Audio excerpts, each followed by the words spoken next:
Hello and welcome everyone. We are reconvening our regular Board of Trustees meeting of the Anaheim Union High School District, December 15th, 2020. And we will begin with our student representative to the Board of Trustees, Elizabeth Oche, to lead us in the Pledge of Allegiance and provide a moment of silence. Thank you. Please stand for the Pledge of Allegiance. Place your right hand over your heart. Ready? Begin. I pledge allegiance to the flag of the United States of America and to the republic for which it stands, one nation, under God, indivisible, with liberty and justice for all. Thank you. And for the moment of silence, as we are entering the holiday season, we must appreciate those who are still with us today. I understand that the holidays can be challenging when we are also dealing with grief. I would like to acknowledge the deaths of over 300,000 Americans due to COVID-19.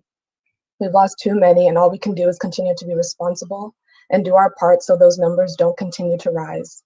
At the end of the day, AUHSD is trying to save lives by educating my peers, teachers, and families. So I'd like to take this moment to dedicate it to those who we have lost during this time.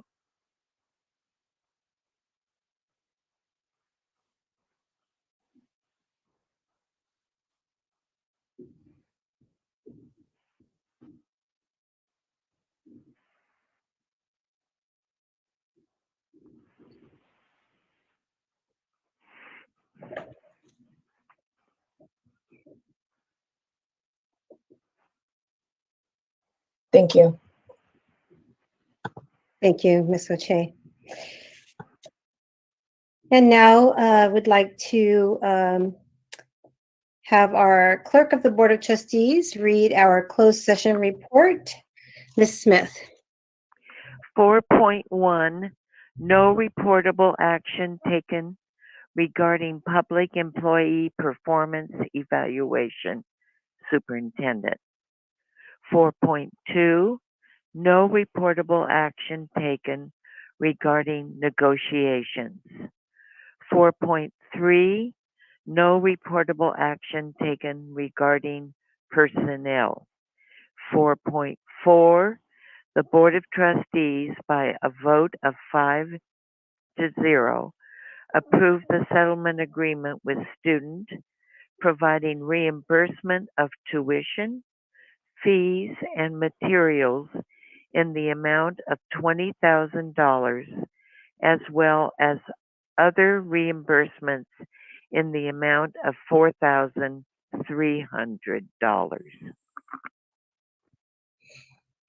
Thank you, Ms. Smith. And at this time, I would like to thank everyone for being here. We thank our community stakeholders for your interest and coming to our Board of Trustees meeting. Your attendance is very valued. Students, our parents, our employees, and we will be hearing shortly from our leaders, our employee leaders, and I'm told there is someone that is also with us today, and like to acknowledge Nitish Patel, the mayor of the city of La Palma, is with us today. I'd like to acknowledge that he is here. And with that, let's move on to our student representative report. Ms. Oche. Thank you. Today, I would like to highlight 7 schools. To highlight Oxford Academy for this year's Winter Wishes, their ASB Senate will be giving back to the community rather than just the student body. Each week, they plan on focusing on a different community member they would like to give back to. For this week of Winter Wishes, their Senate and other students made homemade thank you cards to give out to their USPS workers. Also, their HOSA participated in the Toss Out the Stigma Challenge to end the negative stigma surrounding mental illness. They also created a video and shared it on Instagram, coupling papers with false statements regarding mental health. Over at Catella, the Gear Up program is holding workshops on financial aid or Dream App application for students to come in and stop by for the extra support they need during this time. For Loera's alumni network, they actually reached out to them for hosting an informational seminar about law school. Also, their school supported the Locks of Love organization by donating hair in their hair drive for children. I would like to recognize the following students from Savannah for completing a Saturday Academy of Law with UCI's Law School. They are Sam Cornell, Kier Keith, Stephanie Pineda Rosales, Jennifer Rodriguez, and Axel Serrano. Thank you so much for participating in that. And I would like to, in terms of Kennedy and their civic engagement, Senior Connections are sending out personalized letters to senior citizens during Christmas. Also, our NHS and CSF clubs are collaborating with Walker to host fun activities after school. Western had a canned food drive to help feed people during the holidays and were able to garner over 800 cans. And the last school I would like to highlight is Gilbert for demonstrating our 5th C of kindness and character by sending thank you cards to Saddleback Church as a token of gratitude for their food donations. Thank you. Wow, thank you, Elizabeth, for highlighting all of our students doing their best to give back, and we appreciate hearing all of their wonderful things. And thank you for highlighting our students who went through the UCI Law Academy. That was very, very nice. All righty, reports of the associations. I believe I see Sharon Yeager here from CSEA. Would you like to give a report? Yes, I would. I'd like to let you all know that we had our e-board elections yesterday for the new CSEA e-board. And I'm going to read them off to you, who has won the positions. For president, and now I'm leaving as president, but I'll be here for 1 more year and then I'll be retiring. So, but someone has to take over. So the president will be Jackie Brock. The first vice president will be Jennifer Hippolito. The second vice president will be Todd Gagneth. The secretary will be Jamie Kirchner. And the treasurer will be Juanita Judge. And I think we're going to have a real good team, and they're going to be able to learn a lot because we have some new blood in there. And I think it will be a really good thing. I did notice one thing I thought was kind of funny, that all the women on the e-board, all their names start with a J and then Todd. So I thought that was kind of cute. And I'd like to introduce Jackie Brock, reintroduce. She is on here today. So here's your new president for CSEA, Jackie Brock. Yay. Hi, Jackie. Good to see you. Congratulations. And we also, oh, go ahead. I'm sorry. I was just going to say, I thought you were finished, so continue. And I was just going to say thank you to the board for allowing the mobility of the classified staff to where they're not always on campus being exposed to whatever and letting them work from home. They all totally appreciate what you guys have allowed us to do. Thank you very much. On behalf of the board, thank you, and congratulate, please, all of our new CSEA e-board, and congratulations, Jackie. Hi. Hi. You are. Good to see you. You too. All right. We're looking forward to a new year, aren't we? All right, moving on. Grant Schuster, president of ASTA. I think I saw you sign in. Yes, I am here. All right, there you are. Thank you, Trustee Randall Trejo. Good afternoon to the trustees and to our district cabinet and everyone joining us on YouTube. And first, I'd like to thank as well the district and the board for all of the collaboration on working conditions for employees and other work that we can do to best support our students. Our teacher input group and our executive board have been working hand in hand with the district cabinet and with Ed Division over the last couple of months. And we've seen a lot of that work pay off in what we've been able to do for our students and what we're looking to do to better support them as we move into the second semester.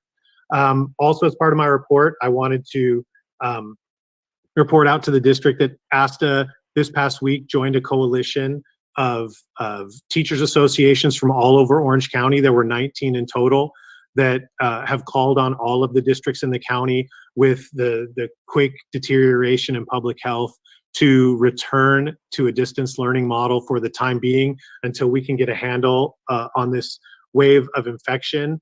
And we appreciate what our district has done and what other districts we hope will do to realize their responsibility to public health within the community. We are thankful and proud to be part of a district that is actively trying so hard to contain the spread.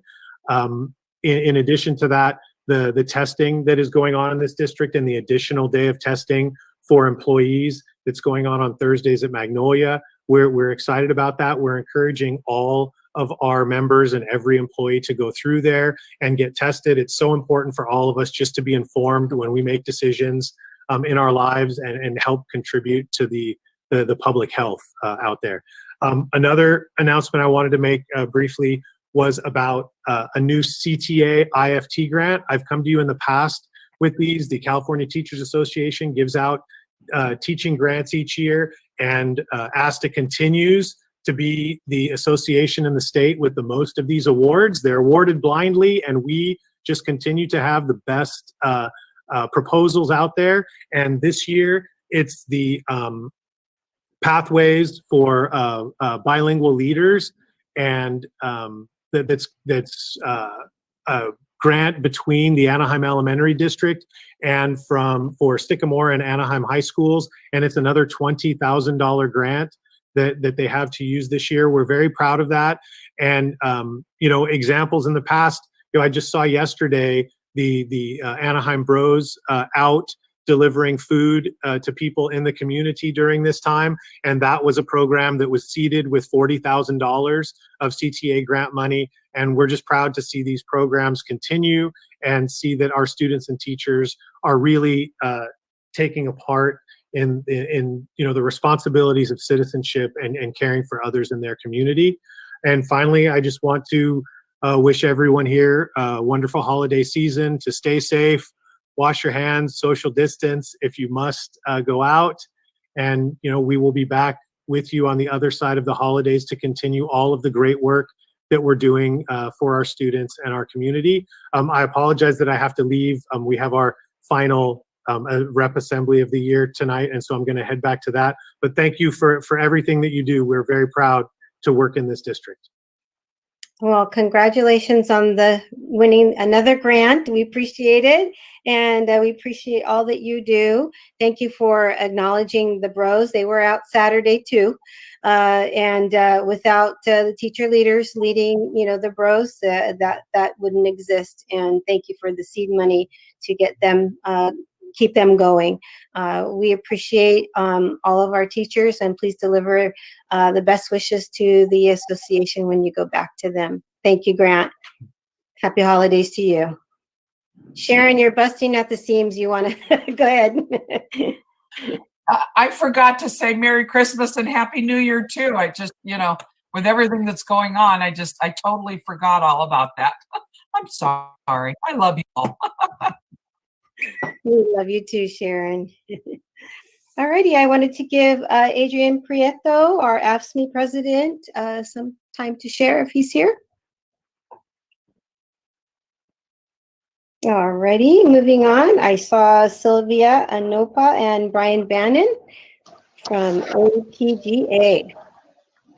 Yes, good afternoon, AUHSD board members, AUHSD staff, and community members. I am happy to present on the great things happening with our counselors. But first, I would like to thank the board and district leaders for allowing for flexibility in working remotely and only requiring us to be on campus one day a week. We are also grateful that our temporary counselors are being extended to the end of the school year to help support our students and families. Counselors would also like to thank Amanda Bean and Carlos Hernandez for streamlining and organizing college application support events with our college and community partners. We held 10 virtual college application support events for our seniors. Counselors reported that these events were a success and helped make college application workshops more efficient. We are also in the process of having financial aid virtual workshops for our seniors, again with the support of our college and community partners. Counselors are busy continuing to provide core curriculum lessons, holding 504 meetings, attending IEPs and EMTs, having at-risk meetings with our students and parents, and holding EL parent conferences, working on getting our seniors to graduate, prepping and planning for second semester, and believe it or not, planning courses for next school year. Here are just some of the good things happening with our counselors district-wide. Magnolia has been holding weekly live announcements per grade level and emailing out the announcements on a weekly basis since August. The senior counselor has been busy with college application sessions. He even held some over the Thanksgiving break for his students. This quarter, Magnolia 9th grade students received a core curriculum lesson on time management in Thrively. This is a lesson that is to be done with all 9th grade students district-wide. Over 90% of the students found the lesson helpful, and 92% said they learned at least one thing that they will put to use to help them with time management. Also this quarter, Ms. Taguchi conducted a core curriculum lesson to all Magnolia 10th grade students on how to cope with stress. All 10th graders district-wide receive a social emotional lesson as part of the Anaheim Pledge. During the lesson, the counselor reviewed the different types of stress, potential signs and symptoms of stress, mindfulness, the 8 dimensions of wellness, and social emotional resources. The counselor encouraged students to use their critical thinking and creativity to develop their own 8 dimensions of wellness, including the intellectual, career, physical, social, spiritual, emotional, environmental, and financial dimensions. By the end of the lesson, 87% of the students were able to identify a personal activity or example for each of the dimensions of wellness. Savannah's senior counselor, Lisa Rockwell, has had a very busy first semester with her seniors. She hosted College 101 and Financial Aid 101 parent and student presentations with community partners back in September. Then starting in October, hosted weekly financial aid and college application workshops, labs for students, also again in partnership with Fullerton College and Advance Onto College community partners. In addition, UTI, all military branches, and Hope Builders did career presentations in the evening hours for any interested students and parents. In addition, Savannah's Puente counselor holds club meetings every week, and their club meeting draws about 50 students at every meeting. The 9th grade counselor shares a weekly video with 9th graders highlighting a resource, announcement, or tutorial. Gear Up and 9th grade counselor will host a game night tomorrow at 2 p.m., and the 6-year plan presentations are well underway for all students, highlighting the new 6-year plan document. Catella High School has seen a 48% increase in their A through G rate since their team was put in place in 2016. Last year alone's graduating class had a 23.6 increase in A through G rates despite the COVID and end of the year issues. Their department goal was 60%. However, Catella is confident without COVID that goal would have been met. Catella is number 2 in A through G rates when compared to other comprehensive sites in AUHSD. Cypress leading with a steady increase because of their phenomenal counseling staff. These A through G rates are a direct result of the efforts by the Catella guidance team. It is proof that it is the guidance teams that can have a very deliberate effect on student success in becoming college and career ready. In addition, Catella had the highest number of students participating in the annual College and Career Fair, with the counseling staff managing the campaign for Catella. Catella actually represented half of the participants in the fair. Over the last 5 years, Catella has seen a steady increase in private school applications as measured by the letters of recommendation requests. This is because of the dedication of the team to broaden the knowledge of college and career options for their students. Well done, Catella. The South counseling team felt that addressing coping skills with their students was really important, especially at this time. So they created a core curriculum lesson for all students, along with a wellness plan that all students can create to help guide them through difficult thoughts and feelings. They also addressed coping skills with their parents at their coffee with the counselors so that they were aware of coping skills and can support their students. One of their counselors had a student that they met with last week that despite having many missing assignments and some poor grades, was very encouraged by suggestions for improvement and motivated to set goals for himself and achieve them. The counselor went over time management skills as well as strategies the student could take to raise his grades and manage the large workload that he is behind on. and he said their session really helped him and that he would try the suggestions and put in the effort. This was the highlight of that Counselor's Week. Western Senior Counselor has been hosting college application and financial aid workshops every Tuesday and Thursday via her office hours. Also during her office hours, she goes over important senior announcements and scholarship information. After each meeting, she emails her seniors an agenda with the minutes so that those who are not able to attend can see what they missed. The students have been extremely grateful for the communication. She has been meeting one-on-one with all seniors, and their parents are also invited to discuss their current A through G graduation status, college and scholarship financial aid applications, career and academic goals, and answer any questions that they may have.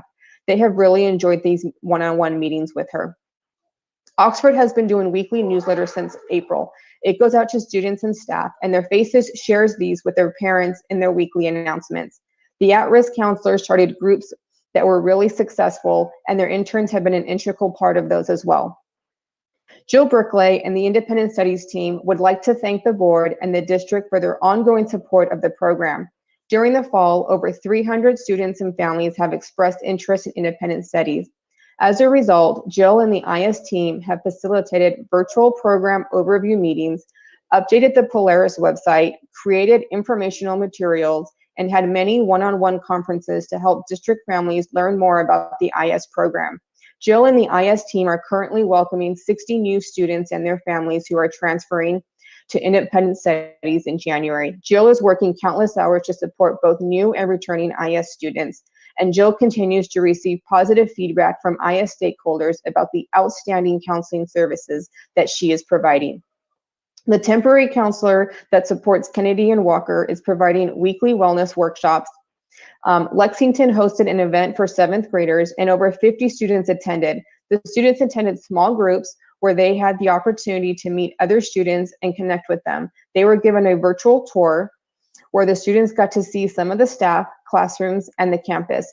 They received overwhelmingly positive feedback, and most of the students reported that they would attend another event like that. I would like to end with a positive message from a student. One of our counselors is sending encouraging messages either with email or text frequently to her students. A lot of the students could use a positive, encouraging messages to help keep them engaged and motivated. One of her seniors has been struggling and feeling like he just can't do it. The following is a message she sent and the response from the student. Hi, it's Miss Plummer. I just want to check in. You are doing great in your English class. That's awesome. How are you feeling about your classes and grades? Ms. Plummer, I'm sorry for not coming in today. I overslept. I was doing my project for civil law class, and thank you so much. I appreciate it. I feel good. I think I can do this. And that is all that I have to share with you. I want to thank you for listening, and I want to wish everybody a happy holidays. Thank you, Sylvia. I have to take a deep breath because that was a lot to take in, a lot of wonderful information, a lot of wonderful things that our counselors are doing across the district. I'm wondering, Sylvia, do you read these reports at your meetings? Are you giving these reports at your meetings? No, we're not giving these reports at our meetings. I'm wondering if you should. Still healthy competition out there, but I think thank you for presenting that to us. We really truly appreciate. I loved hearing about the not only the college and career part of the job, but to hear about the little things and just checking in is so important for our students. And loved hearing about coping skills and mental health. But I love the fact that if you're helping a student with time management, that takes a lot of the anxiety out of their days. And so please thank the counselors for all that they're doing, and wish them the best the next time that you gather with them. I will. Thank you very much. Mm-hmm. Absolutely. Okay, Hilda Vasquez, Alta President.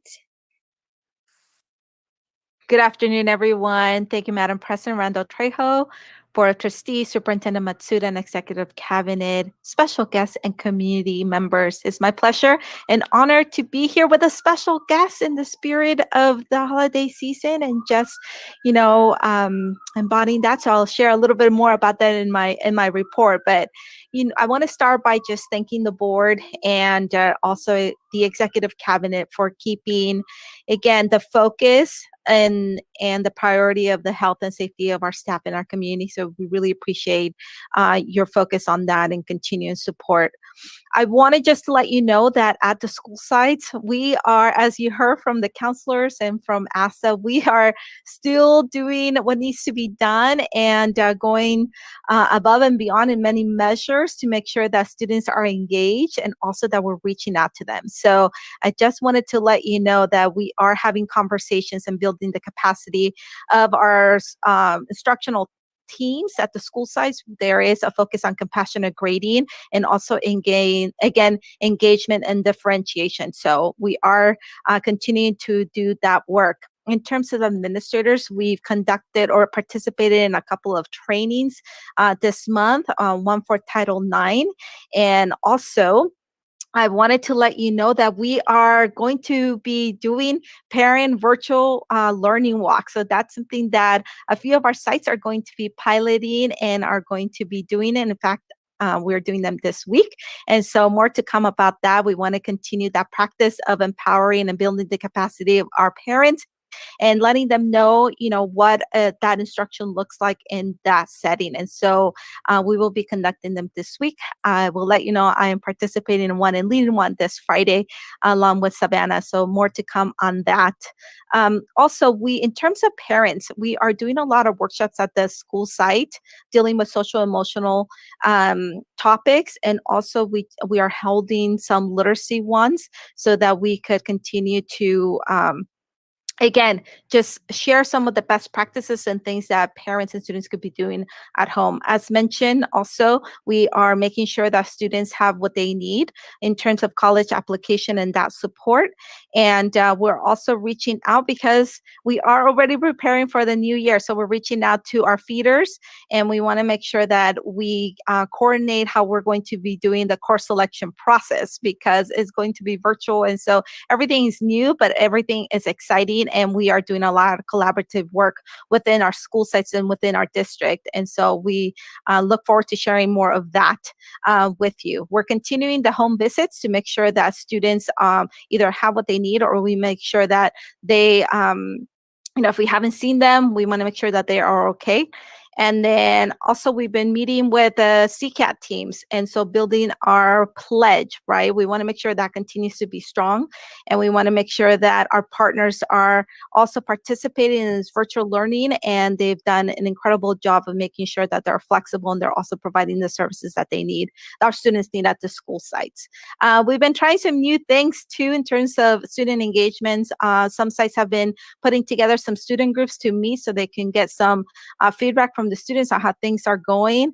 And also we've been trying some digital postcards and again, just venturing into the virtual world. What can we do? What can we leverage to make sure that we stay connected? And we are still continuing to do coffee with the principals at every single site. And for my friend here, I brought him because we wanted to give a huge shout out to all of the community partners and staff at the school sites who have been supporting our students and families through this difficult time. So a huge thank you to some major organizations that have been providing a lot of services for our community students. So shout out to Saddleback Church, Vineyard, Latino Health Access, to PTA, to Project A, City of Anaheim, the Greek Unorthodox Church, and also our staff at our school sites who really just come together and are giving what they can in terms of the feedback that we're getting from families of what their needs are. I mean, they are doing diaper distributions, food pantries, food distribution, hygiene kits, COVID kits, and they're outreaching for social emotional support to make sure they're okay. And so with that, I want to wish you a great 2 weeks, a great end of the year holiday season, and hope to see you in 2021 and have a really happy new year. And thank you for this time. Oh, thank you, Hilda. Thank you for highlighting our community partners. Especially, we couldn't have gotten through all of this, without them, and we're still continuing to utilize them. Mr. Rogers said, his mother said, "Look for the helpers," and those are they have been our helpers in this pandemic, and we appreciate our administrators. They have gone above and beyond. They were first at the sites, first to have to disaggregate all of this information, setting things up. You're in the front lines too, out there, taking it all in, and we really we want to thank you on behalf of the board. You're our pillar and the base, and we couldn't have gotten through any of all of this without you guys being so strong and strong leaders. And it sounds simple, but I mean it with all of the due respect that is given. You are fantastic leaders, and you are the pillars of what we do. So thank you. Please thank all of the administrators on behalf of our board. And board, I'm going to open it up, since this is the last meeting of the year, to anyone who wants to address our employee associations. And so just go ahead and chime in. Well, I want to say thank you to all of you for the efforts that you've been putting forth. It's been a rough year. Let's hope next year's better. And I hope all of you have a super holiday, a Merry Christmas and a Happy New Year. And let's hope 2021 is a better year for all of us. And I must say, Hilda, I love your little friend. That is so cute. I'm jealous of your background. You come up with a lot of good ones. Thank you. You're welcome. I asked Hilda to teach us a course in all of this stuff that she's doing. I agree, yes. That would be kind of fun. I'm going to ditto what Ms. Percy said, thanking the associations for all they do throughout the year, dealing with not only their association groups, but also with the student base that they touch every day. And Madam President, I believe I saw Adrian pop in, so you might want to check with him to see if he would like to say something. Everybody have a wonderful and safe holiday season. Thank you, Mr. O'Neill. Adrian, I wanted to make sure that you were able to adjust the board if you wanted to, or at least we can wish you well wishes, and all of the employees in AFSCME, give them a great holiday send-off. Are you on?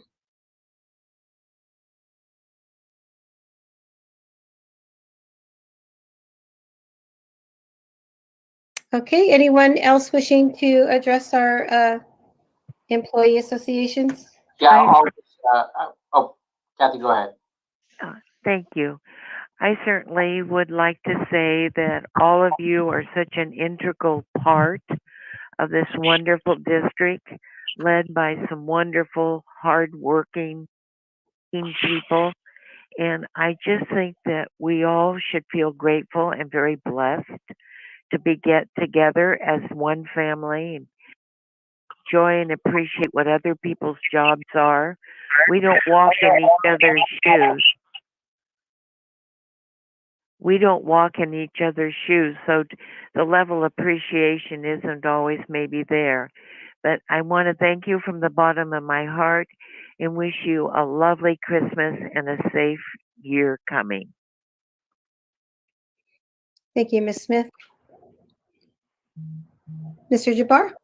Yeah, I echo everybody's sentiment. I just want to say that I'm very proud to be a board member of AUHSD, precisely because you guys and your colleagues, all of you, do some tremendous work in terms of supporting not only our students, but also our community. Especially after COVID hit, every single time I flip through my social media, I see the amount of work that our staff are putting besides doing their online teaching, besides working on campus, they're out there on weekends helping out, trying to give out food and participate in different projects. So I can't just be more proud than I am. I mean, I basically want to thank each one of you, and Merry Christmas, Happy Holidays, a Happy New Year. And we will come out of this, hopefully 2021, we'll be out of this. So thank you. Thank you, Board. Mr. Prieto, I wanted to give you one more chance if you wanted to address the Board.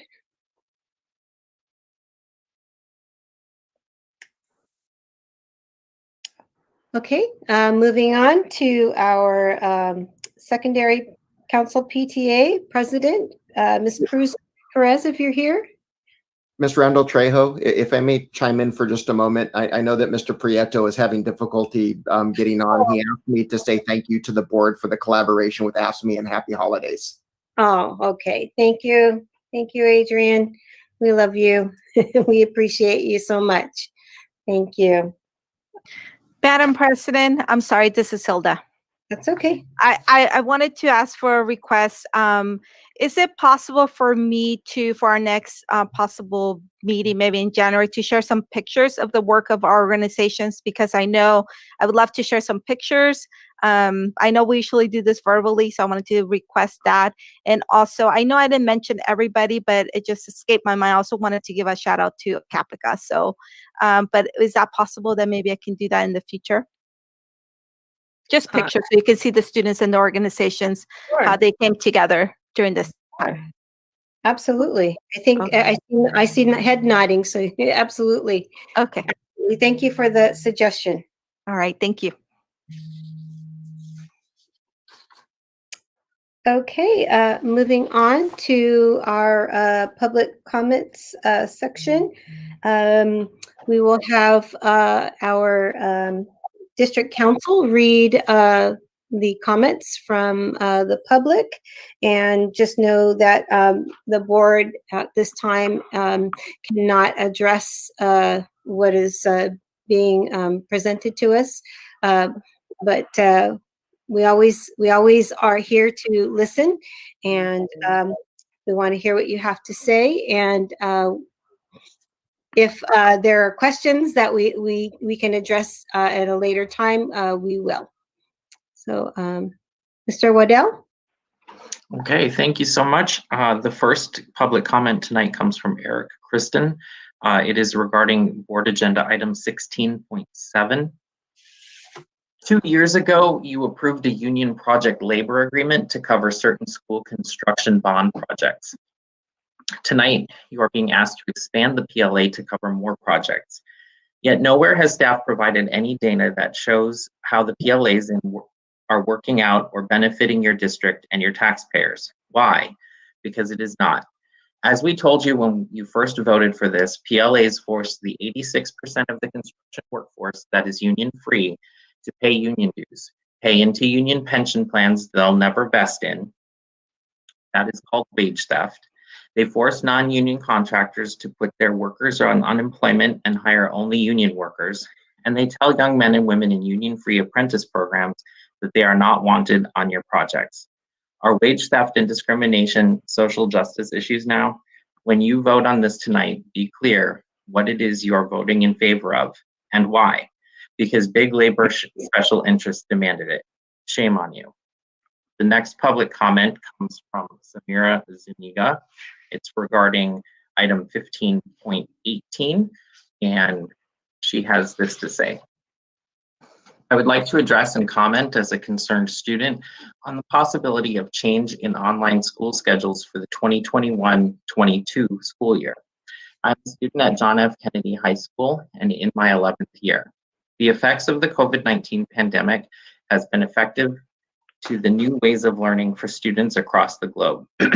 For John F. Kennedy, we students engage with teachers on synchronous days that include from 8:30 a.m. to 2:35 p.m. every Monday, Wednesday, and Thursday. What Tuesday and Thursday include are assignments to complete and account for attendance for students before 2 p.m. Asynchronous days are vital to students. They provide us with more time to work on the previous assignments from before, attend personal needs such as mental care, and allow a sense of small break from continuous cycle that would be 5 days of online class. A schedule that would enforce students to engage 5 days of the week rather than 3, limit those privileges, and could potentially harm students who are in need of the extra time, especially students who are employed. Although not all students feel as content with having limited time with teachers,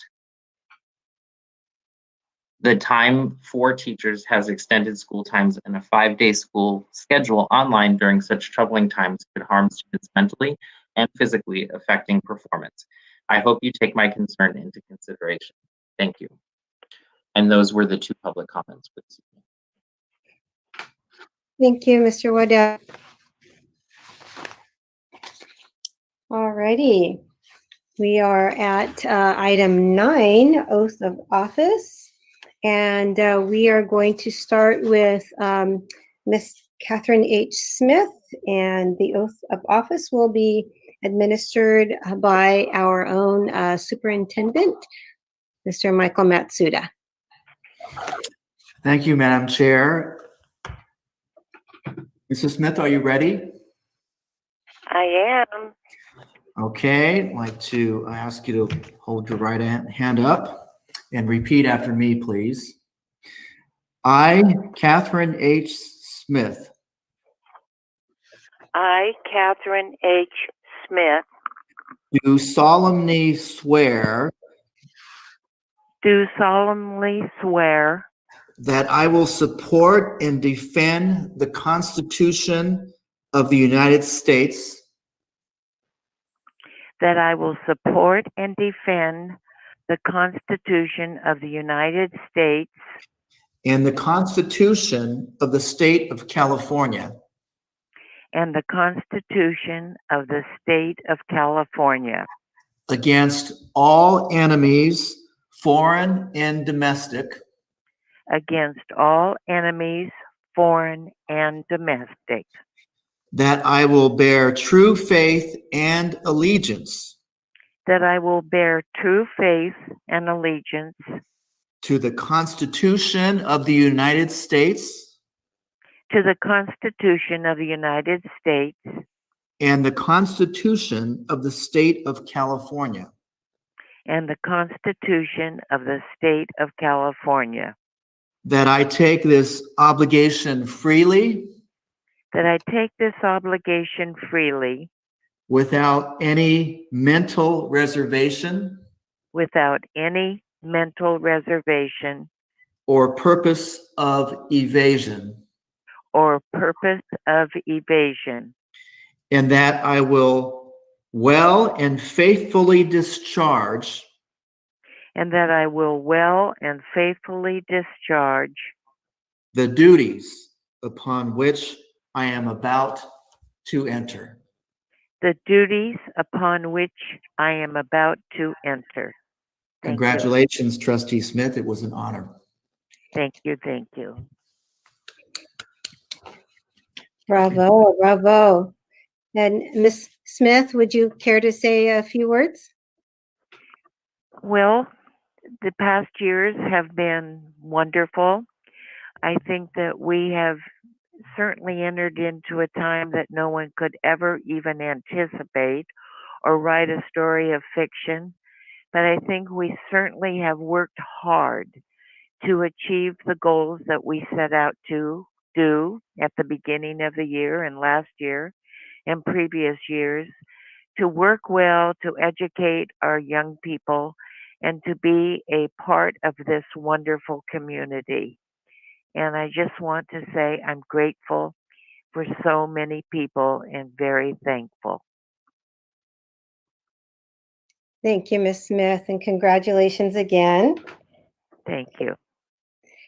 And now we will have the oath of office being administered to Mr. Brian O'Neill by Nitish Patel, Mayor of La Palma. Thank you Mayor. very much. I'm going to say a few words about Brian O'Neill before I administer the oath. It's truly an honor and privilege to be administering the oath for Brian, who I am lucky to call a friend. AUHSD is fortunate and blessed to have Brian serve on the board, and he is a respected member of the community, and he leads with honor and integrity. With that said, Brian, please raise your right hand and repeat after me. I, Brian O'Neill.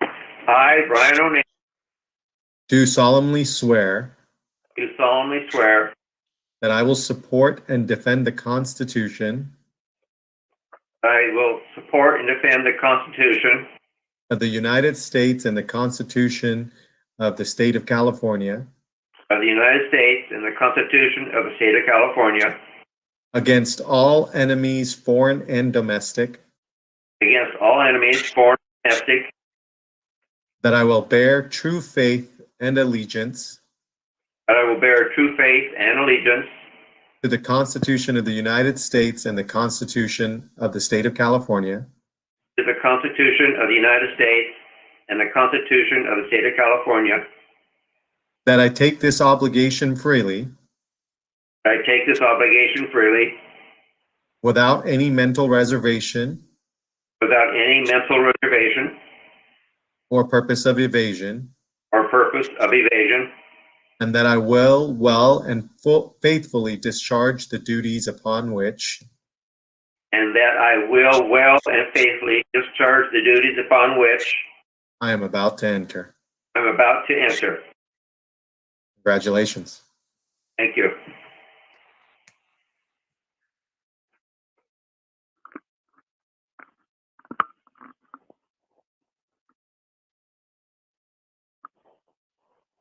I think the president said to me, would you like to say a few words? I was just going to say Anne Marie was on mute.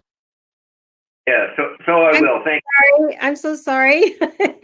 Thank you, Mayor Patel, for being here and swearing in Mr. O'Neill. Yes, Brian, would you care to say a few words? Thank you.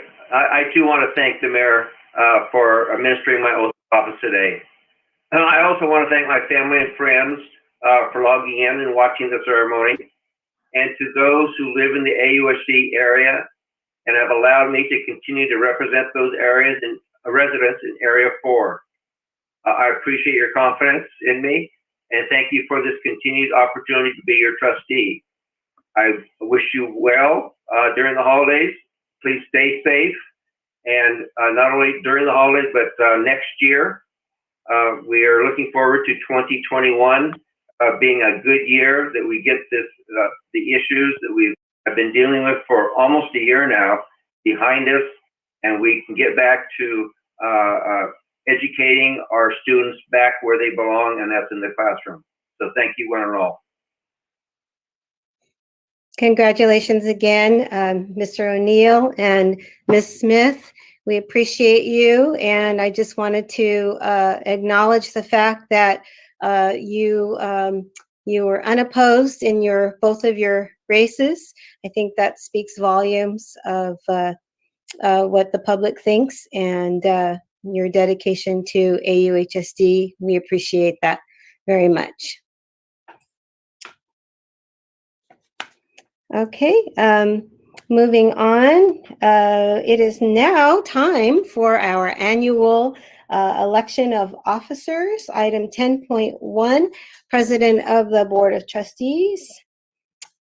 I would like, I'm sorry. I was asking it for nominations. I would like to nominate Anna Piercy for President of the Board. I second. Okay. Nominated Anna Piercy for President of the Board and seconded. Any comments or questions, or moving on for the vote? Okay, hearing none. Mr. O'Neill. Aye. Mr. Jabbar. Aye. Ms. Piercy. Unready, but aye. Alrighty. Ms. Smith. Aye. And I vote aye. Congratulations, President Piercy. And I will hand would you like me to continue, or do you want me to hand the gavel? Give her I the suppose gavel. Huh? Hand her the gavel? Thanks a lot, Brian. Yeah, sure. Go ahead. Okay. Okay. Go ahead. Moving on to 10.2, Clerk of the Board. Open for nominations. I'll entertain a motion for Ms. Smith to continue being clerk. Well, thank you. Yes. I'll second. Okay, I have a motion and a second. Okay. All in favor? Or do I have to go separate? Separate. I have to go separate. Okay. All right. Let's see. Let's start with Brian. Aye. Al-Jabbar. Aye. Kathy. Aye. And Anne Marie. And I vote aye. And I'll vote aye. Okay, I'm going to have to put the names all down here so I know who's in order. I can't look, you know. Okay, moving on to 10.3. So we have Kathy will remain our clerk. And assistant clerk, so I have a Al-Jabbar. Al-Jabbar. Do I I'll have a second second? All right, have a second. Okay, nope, can't say all in favor. Okay, so I'm going to make my list here. We'll start with Brian. Aye. Okay, Al. Thank you, folks. Aye. Kathy. Aye. And Marie. Aye. And I vote aye. Okay, did I get that order right? Good job. Okay, moving on. Appointments to the Board of Trustees. Item number 11. The staff recommends that we, Board of Trustees, appoint the superintendent as the secretary of the Board of Trustees. So moved. Second. I have a motion and a second. Okay. Brian? Oh, Anna, excuse me. You can take, I think you can take all of them. Can I take all of them? Okay, appointments. Oh, yeah. Okay, yes. Okay, let's do that then. Okay, and for assistant secretary, the board has recommended that we appoint the assistant superintendent of business, which would be our new Nancy Neem, as assistant secretary. Do I have a motion? I think you can go ahead and. Mrs. Piercy, you can call 11.1 through 11.4 and take them together if you'd like. Oh, okay. All right. So 11.1 through 11.4. okay. And so we can all the recommendations. So 11.1 through 11.4. Okay. And I have a motion. Second. And a second. Okay. Then we'll go Brian. Aye. Al. Aye. Kathy. Aye. Anne Marie. Aye. And I vote aye. Okay. Okay, item 12, establishing day and hour for regular school board meetings. Okay. It's recommended, okay, that we determine the calendar for 2021 regular board meetings. Regular meetings will be held on Thursdays with the exception of Tuesday, September 14th, 2021, and Tuesday, December 14th of 2021, 2 Tuesdays. And all regular meetings will begin at 4 p.m. for open session. So moved. All right. I have a quick, I don't know if this makes any difference, but I know that we're mentioning that it's 4 o'clock. And I know we did that because of COVID, because we're doing virtually, but I would ask that we actually stick to the 6 p.m. Timeline. Maybe if we need to put in language which allows us to keep it at 4 for COVID purposes, but if we were to go back to a session in terms of us coming in person, I want to make it at 6 o'clock, basically wanting to give access to our parents who, might get off of work at 5 and wanting to be at a board meeting at 6. So I want to make sure that we amend that language to include 6 p.m. Provided COVID, we could meet at 4. So. Okay, so will you amend that? Who made the motion? Who made move the original motion to maybe add 4 p.m. for I think it was Brian. virtual meetings and 6 p.m. for normal in-person meetings? Because I had that same objection to this item. Madam President, I'll go ahead and amend my comment to what you just said. Okay. Second. Okay, so we have a motion and a second to have virtual meetings begin at 4, but in-person meetings begin at the normal 6 o'clock. And okay, so voting, Brian, Mr. O'Neill? Aye. Mr. Jabbar? Aye. Mrs. Smith? Aye. And Ms. Randall Trejo? Aye. And myself, I vote aye. Okay, that passes then. Good. Item 13. This is our appointments to committees, and hopefully you all have looked through and decided what you want to keep or what you want to change. Okay, should we go through this? Madam President, can we just ask if anybody wants to change anything, or can we just leave it alone and move it as it is? Okay, I agree with that. Pardon? I agree with that. Okay. All right, well, Brian, do you want to make that a motion then? Yes, I make the motion that we accept the positions as stated in Exhibit B. B. Exhibit B. Okay, do I have a second? Second. Okay, so it's been moved and seconded. We keep the assignments as they are. Okay, taking a roll call vote. Brian? Aye. Wait a minute. All right, I got to make up my mind. Am I going to use your first names or your formal Mr. and Mrs.? Does anybody mind my using first names? Okay. No. Can you put it in writing, please? Put it in writing. Okay. All right, Brian, you voted. Al? Yeah. Aye. Okay, Kathy? Aye. Anne Marie? Aye. And I vote aye. Okay, very good. We did that quickly then. All right, moving on now to item 14, presentations. Okay, the 2020-21 first interim budget report. Okay. Okay, this is our.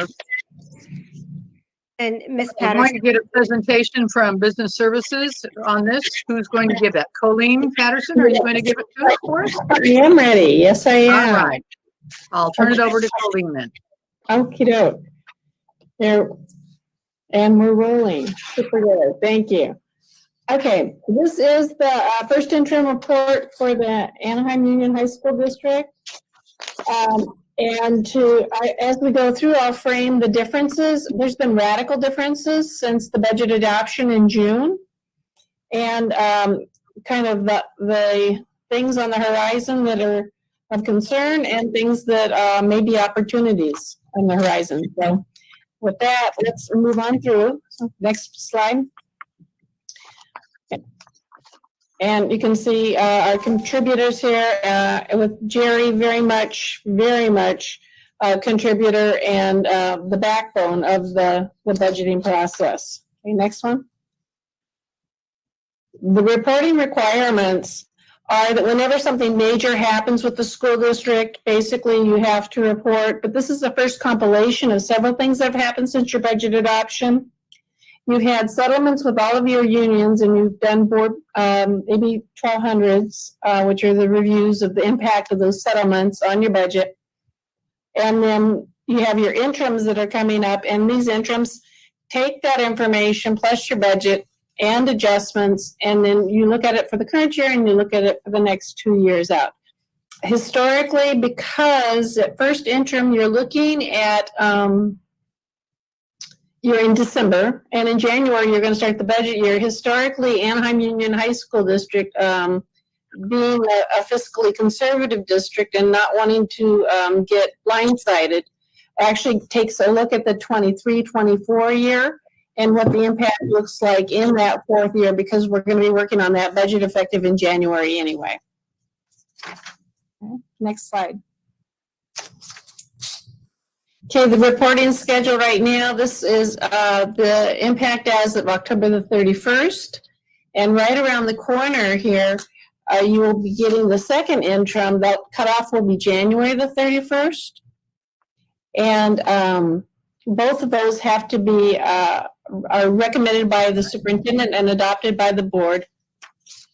And at the time they're adopted, the board certifies, and on the next slide, the three options for certification are a positive certification, which means you can meet your financial obligations for the current and next 2 years, qualified that you may not be able to do that, or negative, that you will be unable to meet your financial obligations for the remainder of the current year or subsequent fiscal year. Okay, next slide. So the disclosure requirements to go with the first interim is a narrative of what all the underlying assumptions are. Supplemental documents, which look at your enrollment growth, your ADA, which is your attendance ratios, your STRS, PERS costs, health and welfare costs, and all the things that are driving those documents and those multi-years. In your case, you also have a budget stabilization plan. And this goes back many years, and it's a growing, living document that is added to every year. And then the state forms, which is the standardized account code structure, so that the legislature, when they pull up the data, they can get the same data from all the school districts statewide. Okay, next slide. So the first thing I'm going to start with is your trend data. So you can see here on your enrollment data that what we have going on is a decline in enrollment, and this is not unusual. This is happening statewide.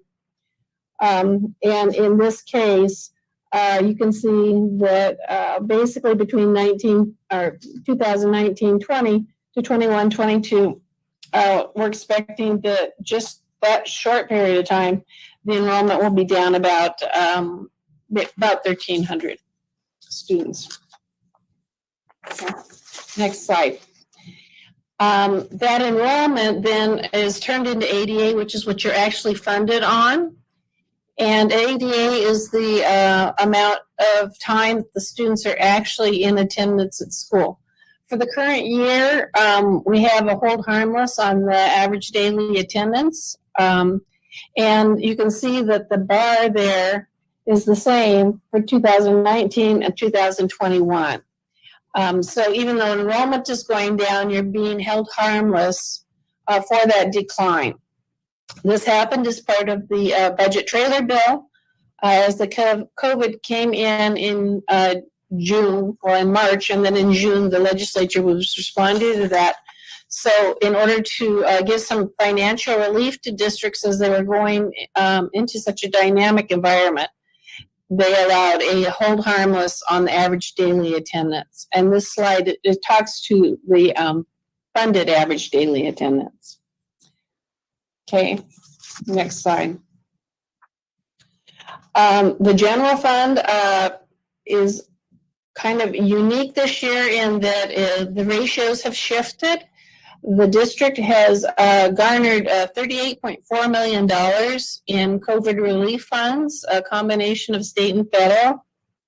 The federal, just to kind of compare and contrast, last year at this time, the federal revenues were 6% of your total revenues, and now you can see it's 13%, and the state revenues were 12%, and you can see now they're 11%. And then other local has dropped as well. And there's no surprise there because your facilities have been unavailable for facilities rentals, right? So you don't have as many opportunities for making other local income. Okay. Also, the supplemental concentration is starting to shrink. The unduplicated pupil count, next slide.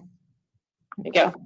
The unduplicated pupil count continues to roll, so while we have hold harmless on the average daily attendance, there is no hold harmless on your unduplicated pupil count. And this is a 3-year rolling average. As you can see, you started out really strong in 13-14 with over 74% unduplicated, and in 19-20, you came kind of close to hitting that high, and then it's been kind of declining since then. One of the things that the district had a lot of foresight in doing was this year at enrollment time, when the enrollment packages were online, there were alternative forms where families could self-identify that their income level, and that they would qualify for free and reduced meals. And so they didn't have to fill out the free and reduced meal form. They could also self-identify. So you had actually both databases going on.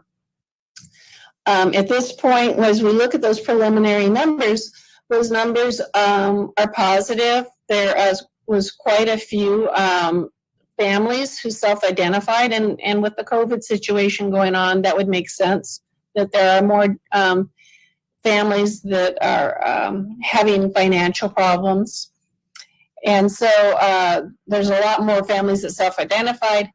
Because of the self-identification, they're going, right now they're up at the state, and they're going, the state social services agencies throwing our data against their data, and they'll send it back for corrections.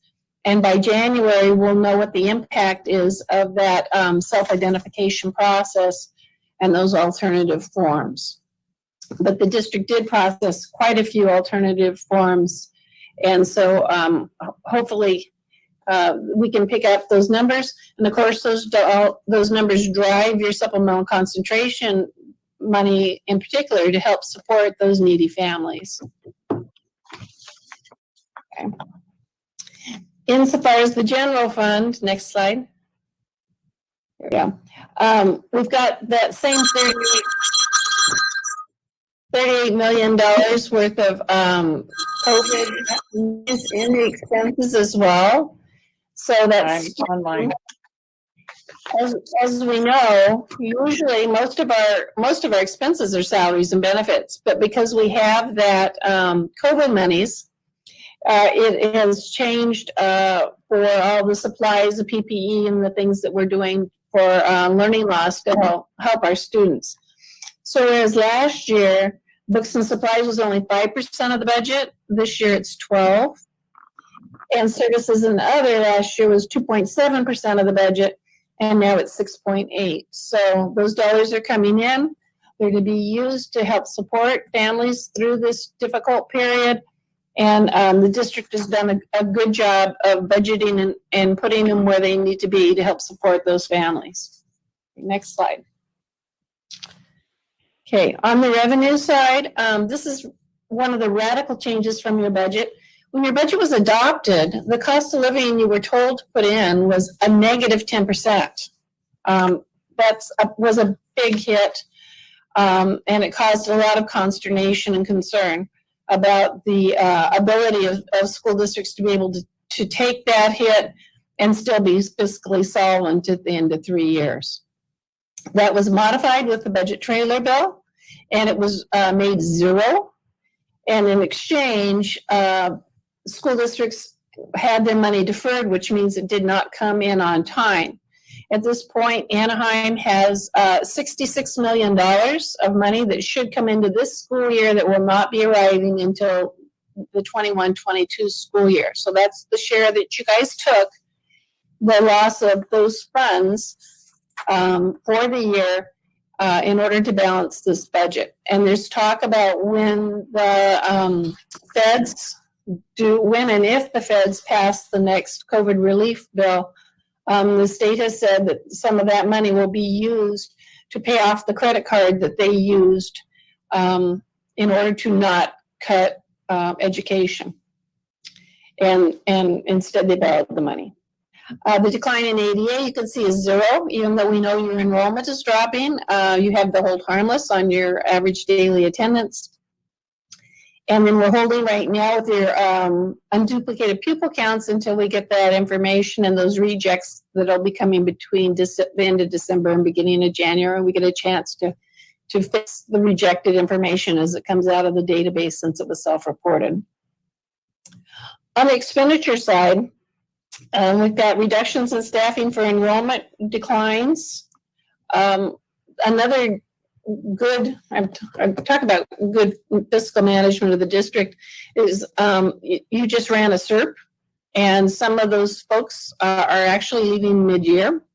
So whereas you've got a large decline, just on the natural enrollment decline would cause about 41 positions that should be reduced. You've got quite a lot of interest in the SERP mid-year and even more interest at the end of the year, and that'll give you a lot of opportunities to figure out which positions you're going to replace and which positions you're not going to be replacing in order to accommodate that huge drop in enrollment. Okay. Also, and there's your cost of step and column and longevity. Health and welfare, you've been doing very, very well on your health and welfare. It is budgeted to go up, but the insurance companies made some modifications that have worked to your benefit. We'll look at that closer later. This year we did end up, as part of that trailer bill, with a decrease in STRS. It's a one-time, but you know, every help you can get is to the better. Increase in STRS, but even with that decrease in the STRS rate, because of that step and column and longevity, your net cost of STRS is still going up. There's an increase in general fund contributions to special education, which is a natural occurrence as those costs continue to rise. And then one of the things that I wanted to bring your attention is that there is an issue with the food service. In that same trailer bill, the districts were told that they could not eliminate food service workers and bus drivers. You guys have the situation wherein you have food service workers to serve not only you, but the elementary district. And that being the case, you have more per capita food service workers than the average district. So you have those salaries that have been set in place, and there's really nothing you can do other than maybe to repurpose them if there was something that you could repurpose them to, and you are repurposing some of them. But without the students back, and if the students were back, then you'd need those food service workers, right? So that's the situation with the food services. At this year, we are at this point thinking you will lose about $5.5 million out of your food service fund due to this situation. And you're and that's primarily because you have those salaries. Statutorily, you have to keep those salaries, and the meals served is down about 41%. Okay. And I'll talk about the long-term impact of that as we get to the multi-year. Okay, next page. Budget assumptions for the 3 subsequent years. Okay, as I was saying, originally when your budget was adopted, the cost of living was a negative 10%. So having it 0 across the board actually was quite a positive thing. I don't think I'd ever thought I would say that in my career, but it sure beats the alternative. And you can see the decline at ADA is 0. Unfortunately, what you do see when you get to 22-23, you've got the decline in funded ADA to about basically 1,300. And we talked about that's a lot of positions when you do the math on that. You also have at that time in 22-23 an MOU coming off, wherein that would increase the number of positions that should not be filled that year based on the MOU and the decline in enrollment. And then you can see that it's followed the next year with the ADA decrease of 347. So basically what it is in order to protect you, the state has built a cliff, and the cliff right now resides in 22-23. The talk has been at the statewide level that there may be some one-time remember, let me preface this. Remember that state revenues are a lagging indicator. People have to make money before they pay taxes. And so the state coffers are not coming in so low yet. At this point, the state thinks it will have some additional one-time money. So there has been a lot of conversations about how would you use that one-time money if you were at the legislature, brand new legislature. And I think that softening the blow, the cliff that's been built for all school districts, because most of them statewide are declining, would be of interest to the legislature. And to the extent that they can reduce the amount of positions that are eliminated in schools, I think coming off of the COVID, that would be definitely an item of mutual interest for everyone up in Sacramento. So I would expect to see that's probably where the one-time money would go. So that's that. And then let me talk about that food service in the multi-year. Basically, we've been told by the county office to plan on the COVID lasting 12 to 18 months in our projections. And at that point, the net impact on your food service program will be that not only have you gone through all the savings of the program, you'll be deficit spending $3 million next year. And that'll be coming out of the general fund and into the food service program. So that kind of exacerbates kind of what goes on there. As I mentioned, the district does have the budget stabilization plan. And it's a growing living document. Right now, it has last been updated for the budget, which I had said had a 10% decreases in income and whatnot. It will be refreshed in time to get working on the next budget. At this point, you'll have the governor's proposed budget in January. We'll figure out what that one-time dollars are and how he proposes to spend it. Remember that our budgets are generally built on the governor's proposed budget with a May revise. So those will be important.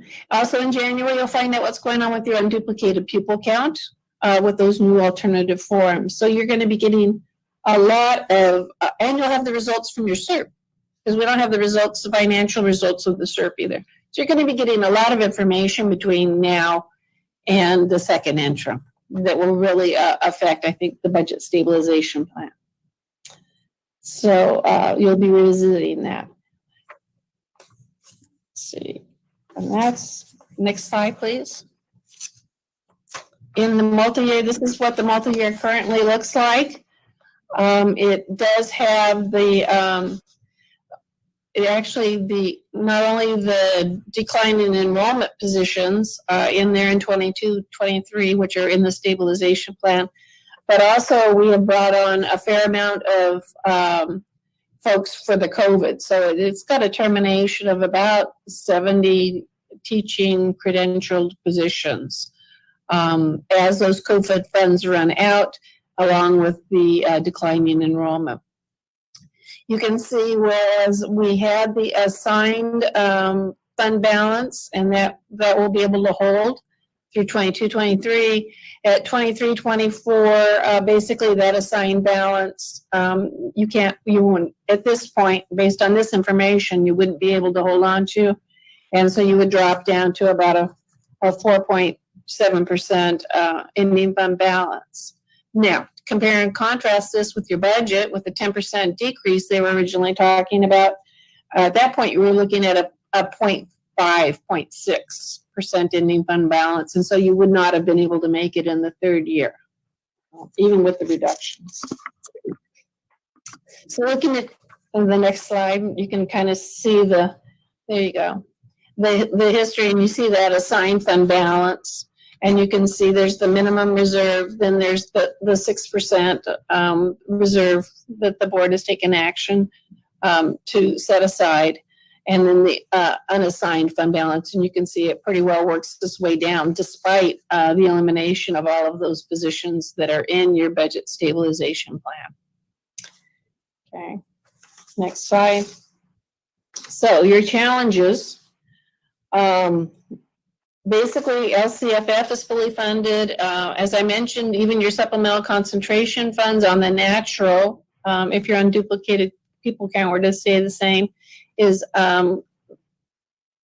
either staying the same or dropping. It's no longer growing. You've got your student enrollment decline, which is not unlike most of the districts up and down the state. We've got the unfunded or OPEB liability, and the STRS and PERS increases. And PERS just recently redid their numbers. They went up a little bit insofar as their rates. No surprise there. But it's one of those things where we have to watch it and adjust every time.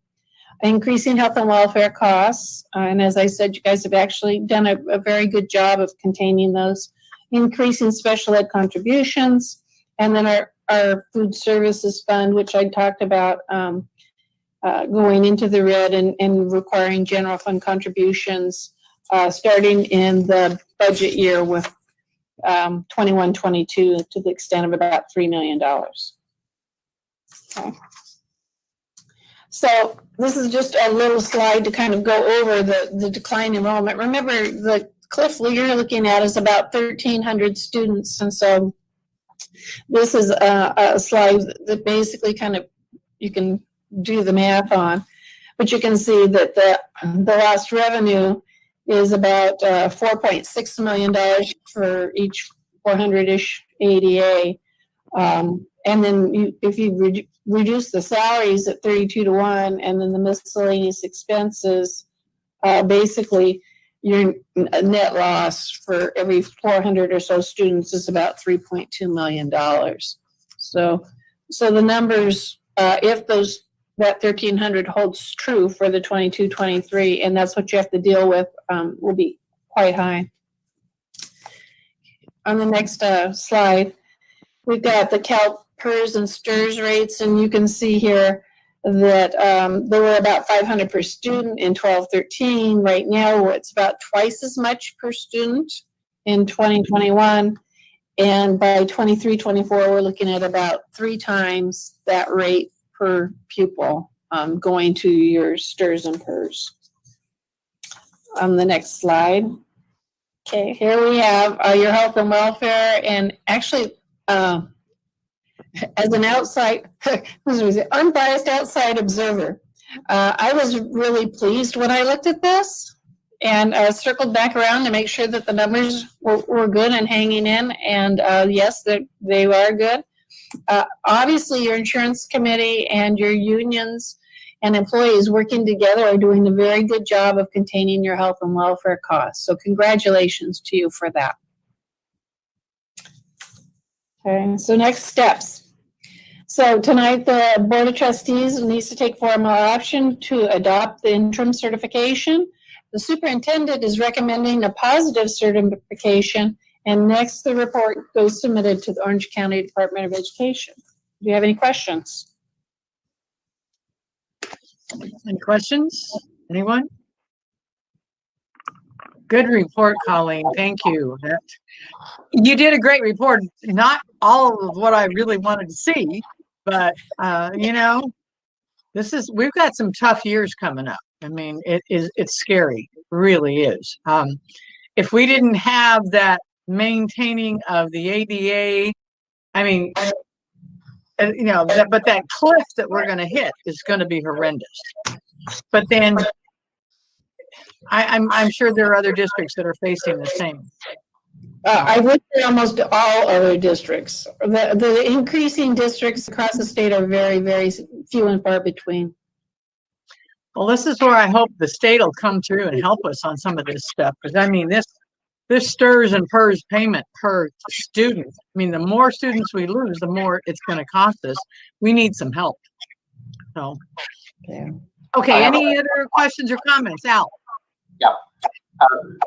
Just to clarify, Colleen, you had mentioned about the 66 million that's deferred, and you also mentioned that, if I heard it right, that if the feds pass a a COVID relief package that we might receive some of those funds? And is that going to the state, or is that coming? I mean, when I say is that going to the state, it will go through the state.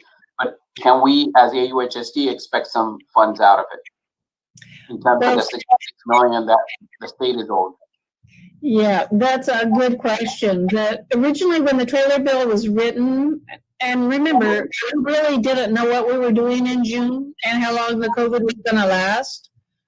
When it was originally written, they thought there'd be a next relief package, and that when that next relief package came, that the state would take our share and use it to kind of pay off part of our credit card. So then maybe instead of deferring 66 million to Anaheim, they would be deferring, say, 40 million or 30 million.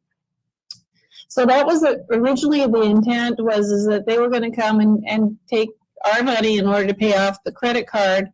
And really that credit card, from the standpoint of hitting you with a 10% reduction or taking away your investment money and money that you need to pay payroll, but you do have financing options for it in order to accommodate and figure out how to get the money early to make payroll while the state gives you the money later. So it's kind of like you need that flexibility. And so the idea was the first call on that money was that it was going to come back to the state and pay off part of the credit card. That being said, I think as everyone's looking at this cliff statewide, we'll learn a lot in January when the governor's proposed budget comes out about do you really want to use it all to pay off the credit card, which I highly doubt, or you want to mitigate it and make a soft landing for school districts as they all hit that cliff and the decline in enrollment.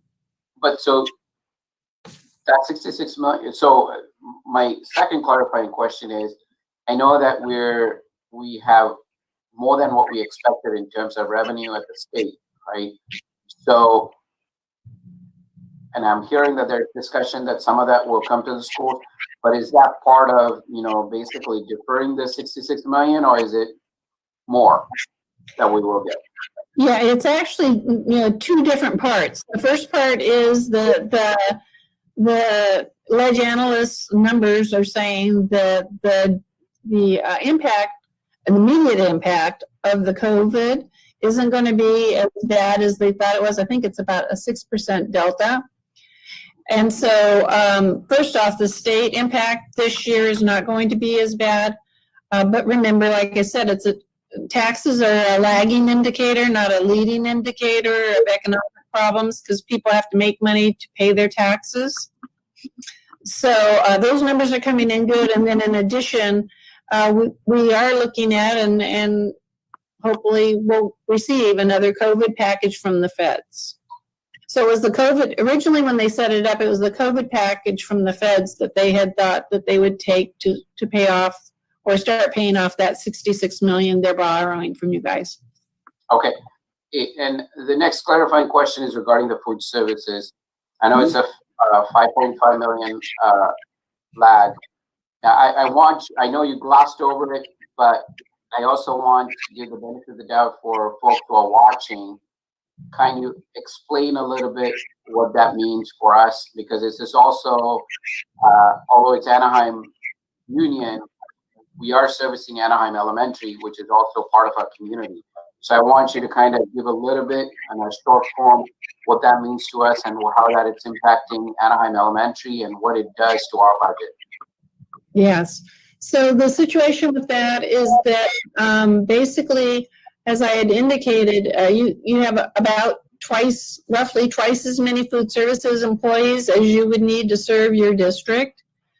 And what's more is your sites, you have more students per site, right? So the elementary district has more sites. And so basically you have their employees on your payroll, if you will, and their employees have been assigned to their sites. So what we have is kind of an economies of scale thing where you've got more employees that that are going to be on your payroll, because the Trailer Board bill said they are going to stay on your payroll, but they're distributed into the sites, and in some case in adjacent sites, elementary sites, right now serving meals into the community. So going forward, one of the things that we've talked about with the elementary district is doing a profit and a loss per site, and trying to get some consensus on maybe some reduction of sites. And so that we don't have as many folks out there in the community. To the extent we can repurpose those people, we can charge them back to COVID funds. So we have ways of reducing that food service payroll if we can kind of reduce the sites and really think in terms of economies of scale. Because obviously you're serving more students on a high school site than you are on an elementary site. And we're serving 21 elementary sites right now. So, and then the fiscal impact is basically you have a healthy food services budget, but if you go through 5.5 million per year this year and next year, you will be into your general fund making contributions, just like it does to special ed and other encroaching programs. Right, and I just want to reiterate that we are in discussion with Anaheim Elementary to resolve this. Right. Okay, perfect. Madam Chair, I have a couple questions. Okay, Anne Marie, go right ahead. So, Colleen, can you clarify for me when you say credit card? Are you referring to the months that employees got paid while they were home? No, the credit card is that let's say think in terms of a paycheck. All of the paychecks that were due to the school district from the state of California up until June of 2020, they were paid on time, okay? Instead of making the 10% reductions, what they did was they said, well, we're gonna take X amount of dollars that you were due for this year's students, and we're not going to give it to you this year, we're gonna give it to you next year. So it's basically their credit card with us and money that they owe us. So instead of reducing our income from the state, what they did was they said, we're going to just not give you the cash. Accounting wise, that's really bad practice. I can't help but tell you that. And as a matter of fact, if it's booked on one side, as it should be booked on the other side the same way. But they did it back during the recession, and it worked then. And so it's not surprising. It's kind of one of those escape valves that you can use in order to not hammer the Prop 98 in the schools. And so basically then they pay off the credit card by paying us on time. And that's how they pay off the credit card. That's the difference then. Okay, so when you were talking about them getting the funds from, or the anticipated funds from the income tax, and that money, that pot of money, you're saying that they are going to pay off what they already paid us? I'm trying to understand where that money is going that's anticipated from the taxes. And just for clarification, is that the where that's going, the 3 months that they paid the school districts? Actually, that gets into the two pots of money. So the one is the one-time money from the state, where the loss in taxes that they anticipated due to COVID this year aren't as bad. And so they expect that they will be able to generate some extra one-time money until the full impact of the COVID is felt in taxes. And actually, we had a fair amount of one-time money even going into the COVID. And then the other one for the credit card is actually they had originally in June thought that if and when any more COVID relief funds came from the federal government, they would use those funds for education. They would use those funds to pay off the credit card or pay down the credit card. So it's two different pots of money. Okay, thank you. And then, do we anticipate another hold harmless for next year? We'll see in January. I will be very surprised if the governor in his proposed budget doesn't suggest that the legislature use some of that one-time money to do that. Okay, and just to clarify for our folks out there, the money that you were talking about, that one time has a clock on it. We have to pay that, and that's only for the support for COVID. Yeah, the $38 million, 32 million of that 38 from the feds this year has to be spent or encumbered and held up to delivery issues by December the 30th of this year. So basically, you were given $32 million to spend trying to put together alternatives and different ways to educate and protect your employees and students, and you were given virtually no planning time. So December 30th is the day. Thank you so much. Yeah, upgrading our HVAC systems, food service, and things like that. Our cleaning supplies, and yeah. Well, thank you. We did very well. I think we did very well with not having a whole lot of time to plan. Well, thank you, Colleen. Very good report. Thank you, guys. Any other questions? Any other board members have a question? Mr. O'Neill? Okay. Mrs. Smith?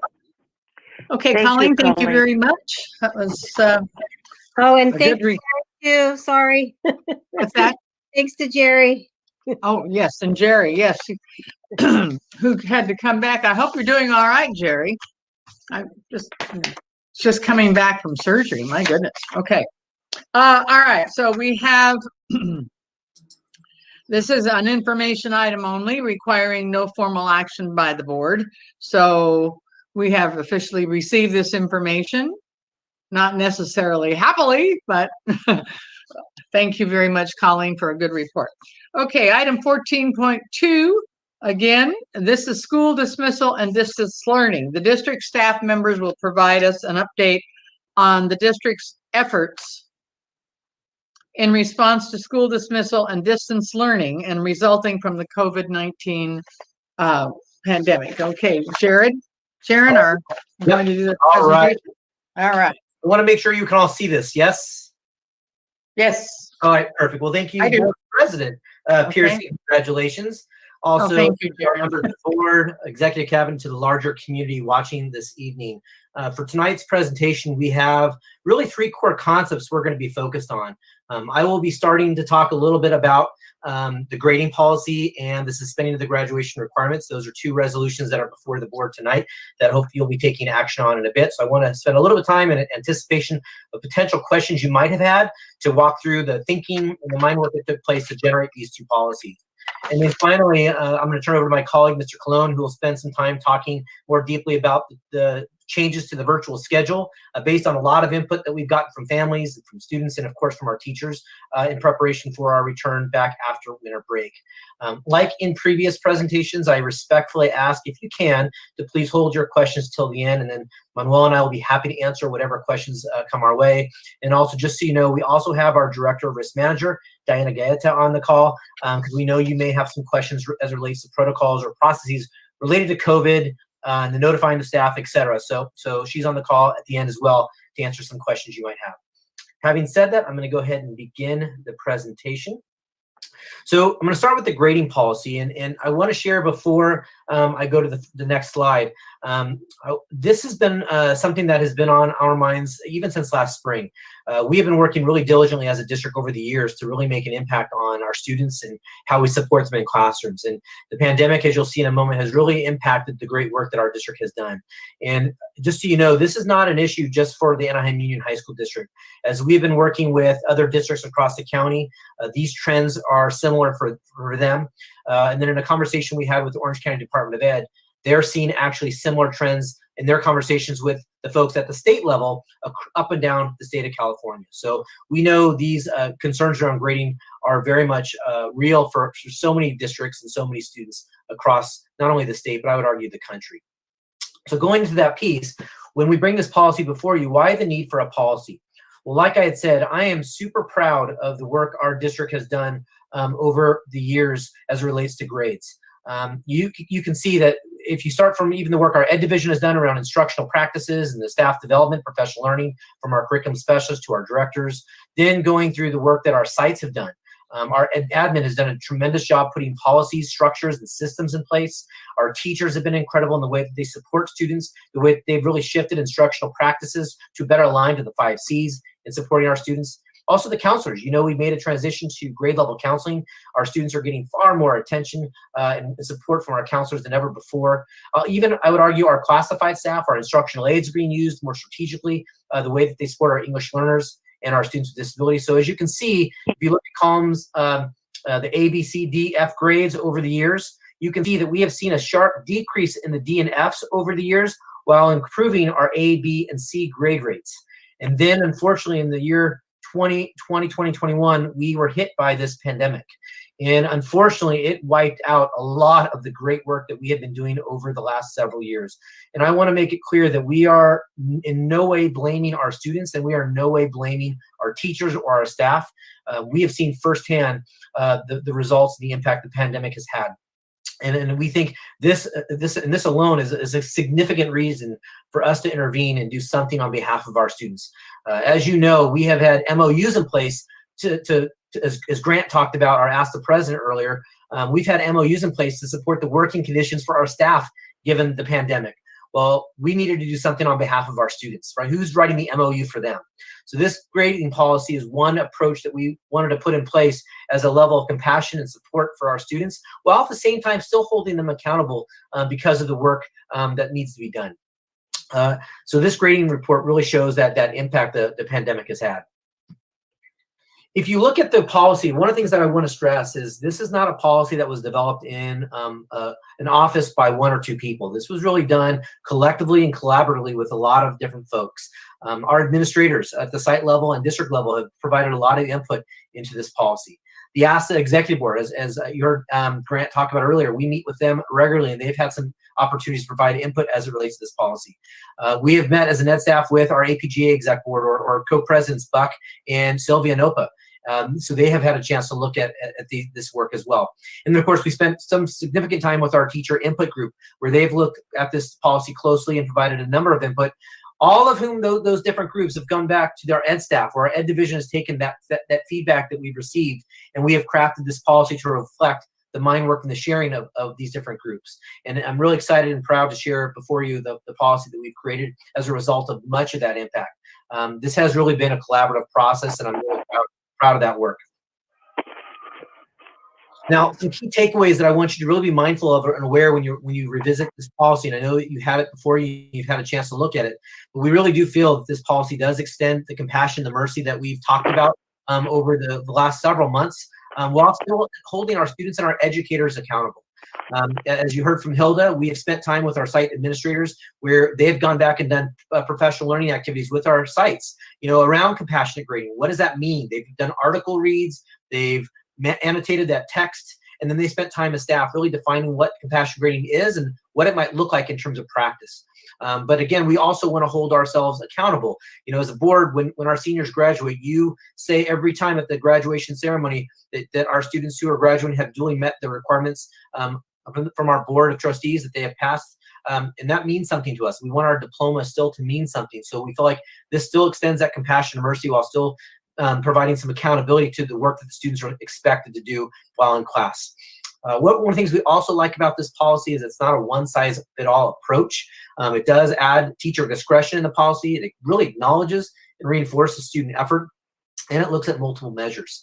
One of the things that we didn't want to do, and I'll talk about this in a moment, is unintentionally box certain students out because we put a specific grade percentage in the policy where they may have been really working hard to get their grades up, but because of the challenges have had struggle reaching that threshold.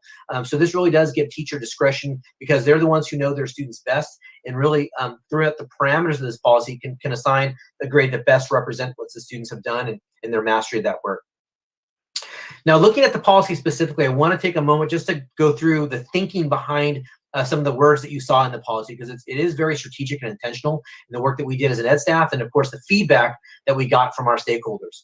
So as you saw, the way this policy will read for the first semester is that all students will receive either a grade of a D or higher or a mark of no credit.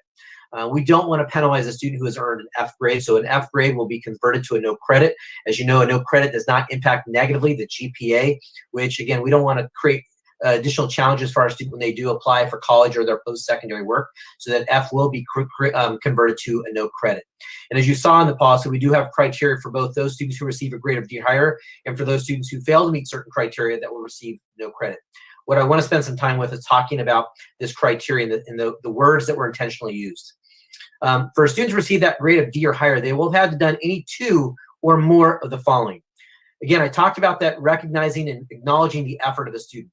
Not truly fully understanding what each student is up against, their home life or learning environment at home, we wanted to take that into consideration. So by giving these 4 criteria bullet points, it really gives our teachers and our students an opportunity to meet this expectation in a number of ways. And again, a lot of it is going to be based on that effort students provide or give to their learning.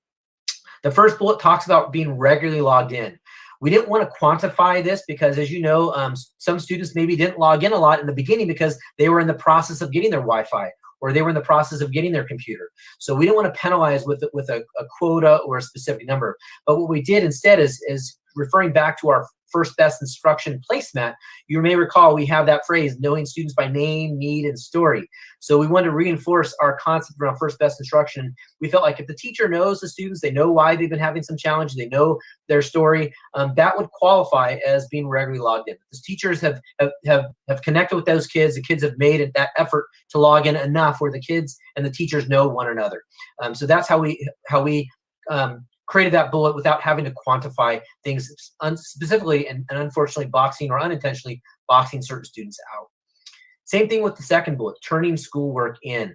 We put the minimum number at the teacher's discretion. I think what's really important to understand here is we have over 1,200 teachers in our district, which means we potentially have over 1,200 different types of grading systems that you may see in any one given classroom. Some teachers are really big with project-based learning and may not have the same quantity of assignments that a teacher who doesn't do project-based learning, where they may have 100 assignments. Some teachers do an accumulation of points where things are not weighted, right? Tests are worth the same as homework, which are worth the same as participation, whereas other teachers have weighted categories. So to quantify the schoolwork being turned in, to say a student must have had a 40% to get the D or higher or a 50%, we didn't want to do because each gradebook is different and it really is subjective. It would potentially unintentionally take some students potentially out of the policy. We have, for example, students with disabilities or English learners who we know have been working really, really hard, but because the content has been difficult and the learning environment has not been the most optimal, they may be earning a 35%. Well, under this policy, that student would receive a D or higher. But if we put that 40% or 50% as a floor, now that student would not meet the criteria, and we didn't want to unintentionally take some of those students out of the mix. So that's why we put down the minimum number at the teacher's discretion. They know the students who have been really making that effort to turn work in and to really master the concepts that the teachers are teaching.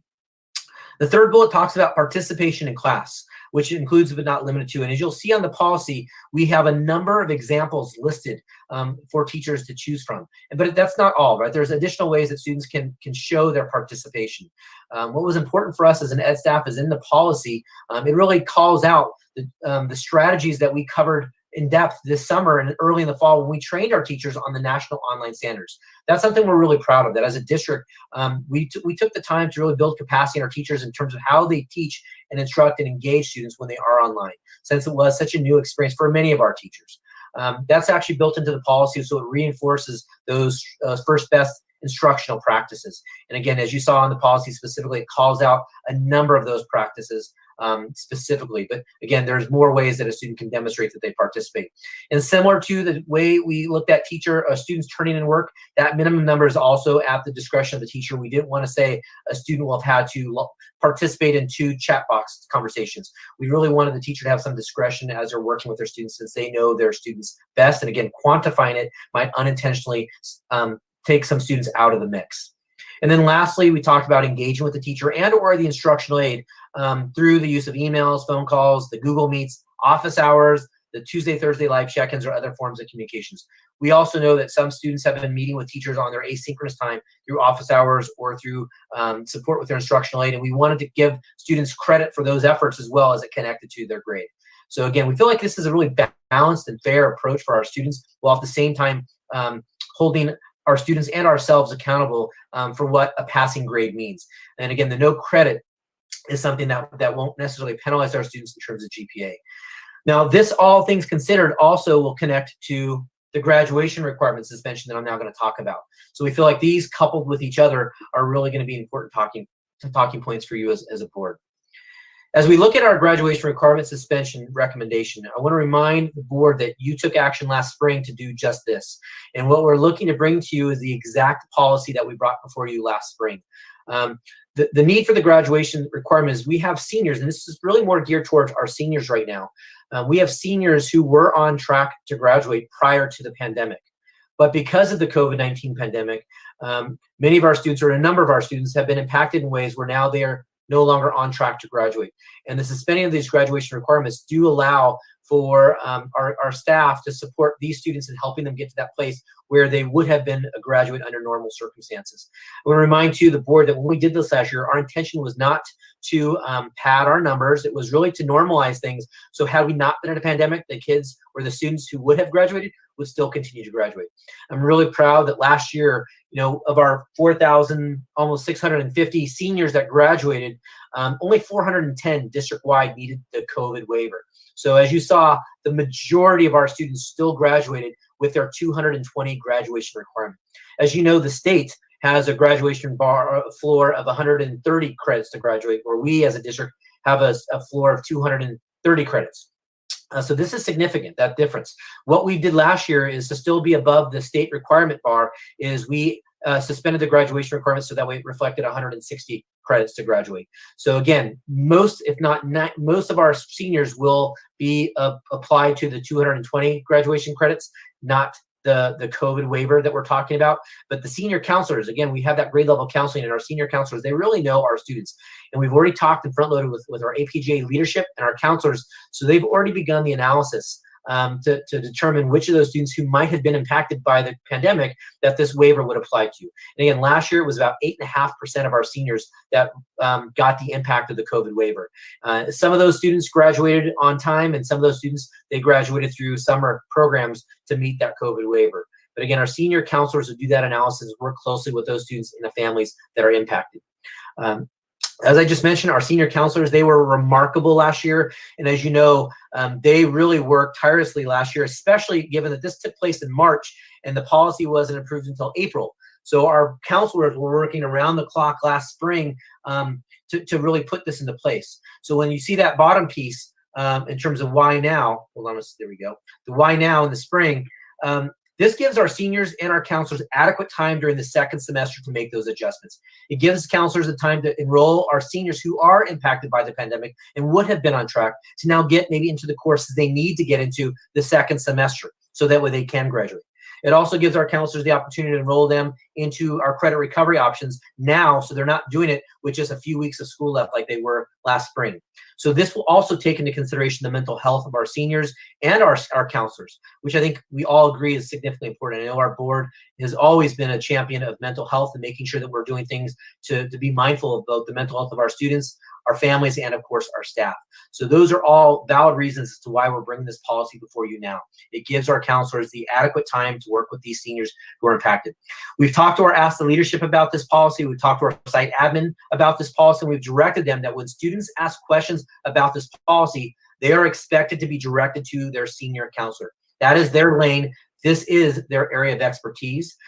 They're the ones who really should be consulting with the students if this applies to them and working with the parents. We don't want students or families to assume this applies. Really, they should assume that the 220 graduation requirement applies to them, and that's where they should be moving in their direction. And that if their counselors reach out, then they know that they would qualify potentially for that COVID waiver and the suspending of these graduation requirements. So that is a really important point that I want to make. Again, the majority of our seniors, they will graduate with our normal AUHSD requirements. But this gives those counselors the flexibility to support those seniors who were most impacted by the pandemic. So Having said that, we now want to transition to Mr. Colon, who's going to talk a little bit about our revised virtual bell schedule. Before I turn it over to Mr. Colon, I think it's important to note when the board made the decision at the last board meeting to pause in the return to our hybrid model and to continue with our virtual schedule, at least until probably March 15th, the return of fourth quarter. One of the things that we had already been engaged with our teachers and even parents who have given us feedback is that if you're going to continue in virtual, at least here's some of the things that we've learned from this experience that we can use to strengthen and improve our virtual schedule. So it has even a greater impact on our students and our staff being able to deliver content and support students with their learning. So Manuel has done just a masterful job working with our teacher input group, and again, our ASTA exec board, and really getting the feedback that we needed to build a schedule that was going to better meet their needs. So having said all that, I'm now going to turn over to Manuel, who's going to talk a little bit more about the revised virtual bell schedules that we're looking to start the year with when we return January 4th and January 5th. Thank you, Dr. Freed. Really appreciate the opportunity. As Dr. Freed said, these virtual schedules, or the revised virtual schedule, would take effect on January the 4th. And as stated, we've been working on this, really since the beginning of the year, before even the year started back in July, on all of our schedules. In October, at the end of first semester, if you remember, we were deciding on whether we were going to continue in a virtual or we were going to go to a hybrid model. And with that change and staying virtual, we did revise the virtual schedule at that time to add 5 minutes to the schedule. We then continued with the discussion around the hybrid model to really get ready for second semester to begin in the hybrid model. But as you know from the previous meetings, we have decided to continue in a virtual. Once that decision was made, it was very clear from our teachers' perspective that we needed to revise the current model and improve it. Improve it not only for instruction, but also improve it in terms of our students and the mental health of our students. And so, the big change, the why, as to why this change needed to happen at this point, I think it's important to note that it is at the beginning of second semester, and also it's going to allow us to again expand the learning in terms of what many of our parents had been recommending, as well as some of the other things that we had seen in relation to the data. One of the biggest things that we noticed is the engagement. Obviously, the engagement in the Tuesday and Thursday, because it is asynchronous, it's much more difficult for students to log in. We do have a check-in period, which is second period, but other than second period, the students are asynchronous.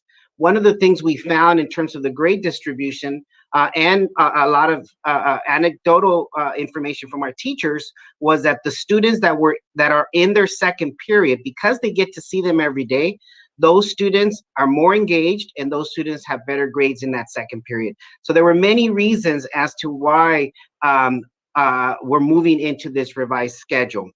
The other thing, as I said, is that the students are now going to be able to see their teachers every day. They have less classes, more focused classes, and then the students are able to see their teachers across all days of the week. It also is a revised minimum day schedule, so there is still time for teachers and students to have asynchronous time, both for teacher collaboration, teacher prep, and also student to be able to have either office hours with their teacher or additional resources and supports that they can get in the afternoon. So based on that, here's the revised schedule that we are putting into effect on January the 4th, the beginning of second semester. So as you can see on Monday is very similar to what we currently have in the asynchronous days. Monday, the students will see all of their teachers. They will check in. They will get the work and the plan for the week, similar to what they do right now. But it is a regular full schedule. The students will see all their teachers, and the class periods are 45 minutes with a 10-minute passing period between each class. Where it changes is now Tuesday through Friday. So in Tuesday through Friday, what we basically did is we took the Wednesday and Friday schedule and extended it out to the Tuesday through Thursday. So it's the same number of classes, same number of time. It's now extended for each period, for each day of the week. So on Tuesday, the students will see their first, second, and third period teachers. They then will have their lunch break, and then they have asynchronous time in the afternoon. So that allows the students to focus on those 3 periods of the day rather than all 6 periods, which again, it's another support for the students to not have to focus on all their classes. So on Tuesday, they will only focus on first, second, and third period. On Wednesday, they will focus on 4th, 5th, and 6th, and then it gets repeated again. Thursday, they will focus on first, second, and third, and then Friday, it's 4th, 5th, and 6th. The other thing to notice is that the day begins at 9 o'clock, which again, it's a good starting time for our students. As you can imagine, the schedules have been difficult, especially for students who are having to get up earlier than they normally would. Teachers are also stating that the first period classes are difficult for students to attend. So the 9 o'clock start time was important. The other rationale is that we have late start on Thursday. And because of that late start, it pushed the start time to 9 o'clock. Teachers were very adamant that it was important that the start time be consistent across the entire week. So that way it's more familiar to the students, and it becomes that habit of students knowing that I have class at 9 o'clock. So this is the high school schedule. The junior high school schedule is very similar. Mr. Colon, real quick, the other thing that's really important with Tuesday, Thursday, period 1, 2, and 3 is, as you heard from Amanda being at the last board meeting, the great work that we've done with dual enrollment, the 1, 2, 3 also allows us to continue the embedded model with Cypress College. So those schools will not miss a beat in being able to continue to support students with the embedded dual enrollment courses. So that was also significant. Yes, thank you, Dr. Freed. For the junior highs, again, it's very similar. Students will see their teachers on Monday, just like they do now. They get the week front loaded in terms of their assignments, and then Tuesday, Wednesday, Thursday, and Friday, the students will be dividing the classes in block.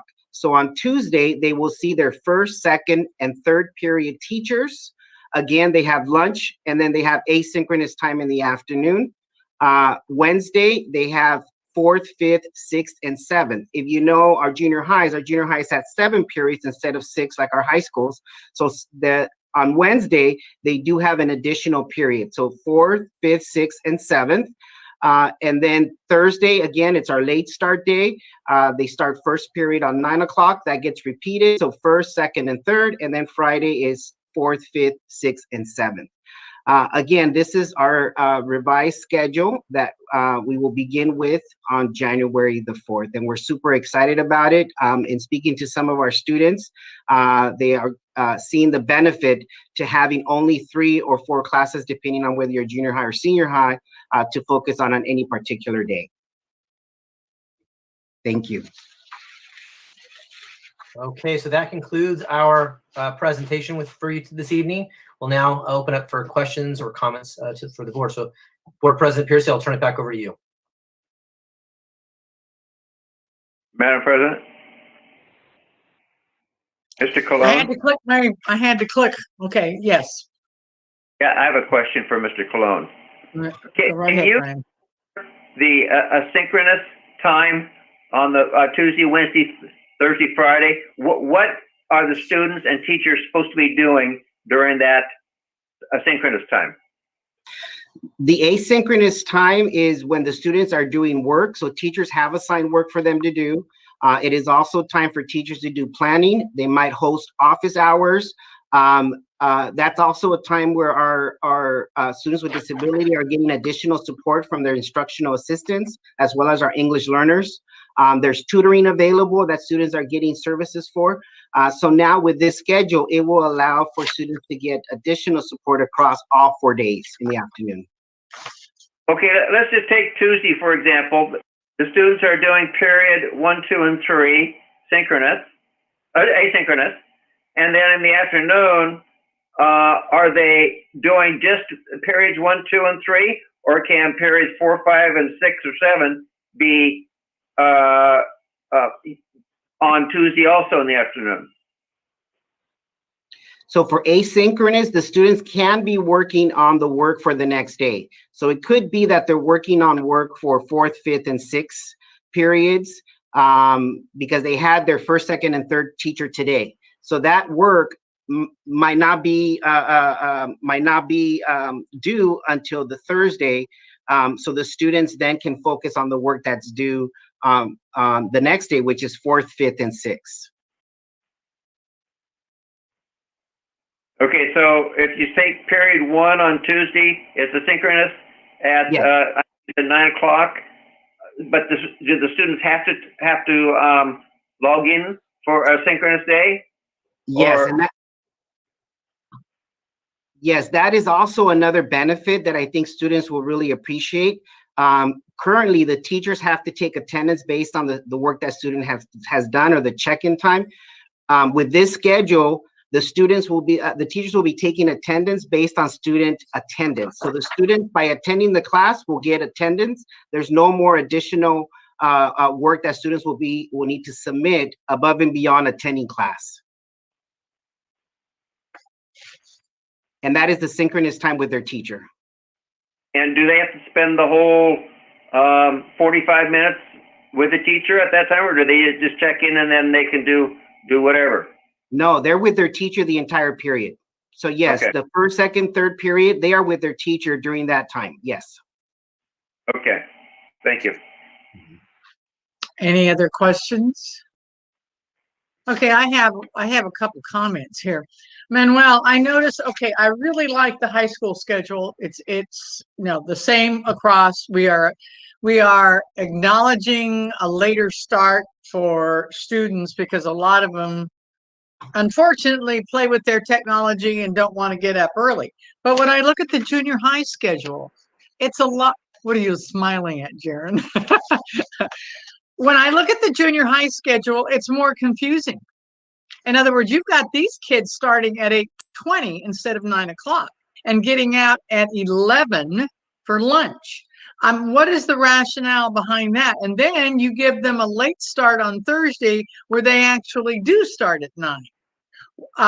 Now, I understand we've got 7 periods for junior high, but I really think that a later start would be better for them, every day, except maybe Monday, because you want to get all of the classes in. But we're giving them 4 days of starting at 8:20 and 1 at 9. So what is the rationale? Yeah, Ms. Pierce, I think you're looking at a previous version. We met with the teachers today, and again, this has been a very fluid process. And so we met with the teachers today, and actually, you're absolutely right. This is how the teachers simplified through our discussion, because they felt, especially the junior high teachers, felt that start time for junior high kids was so critical, and that being consistent across each day was important. Originally, we had the late start was pushing the start back. They had originally made the recommendation to possibly move it to the afternoon, which again would have added another dimension, but this will allow things to be very consistent, especially for the junior high kids. So yes, the junior high kids also start at 9 o'clock. Okay, I just printed this out yesterday. I mean, that's what you guys gave me. Well, then of course you did it today. Okay, much better. Yeah, I like this much better because this also goes along with the high school. So if there's a junior high and a high school student in the same house, they're both starting at the same time, and it's not one starting earlier. Exactly. So we won't have this jealousy, but he doesn't have to do it. Okay. So any other questions or comments? Well, I'd just like to compliment Manuel. This has been a lifetime experience for a first, and to handle what you have handled with the teachers and trying to accommodate all the needs of so many of our youth. I just want to thank you for all of your input and service. Thank you, Ms. Smith. Very good.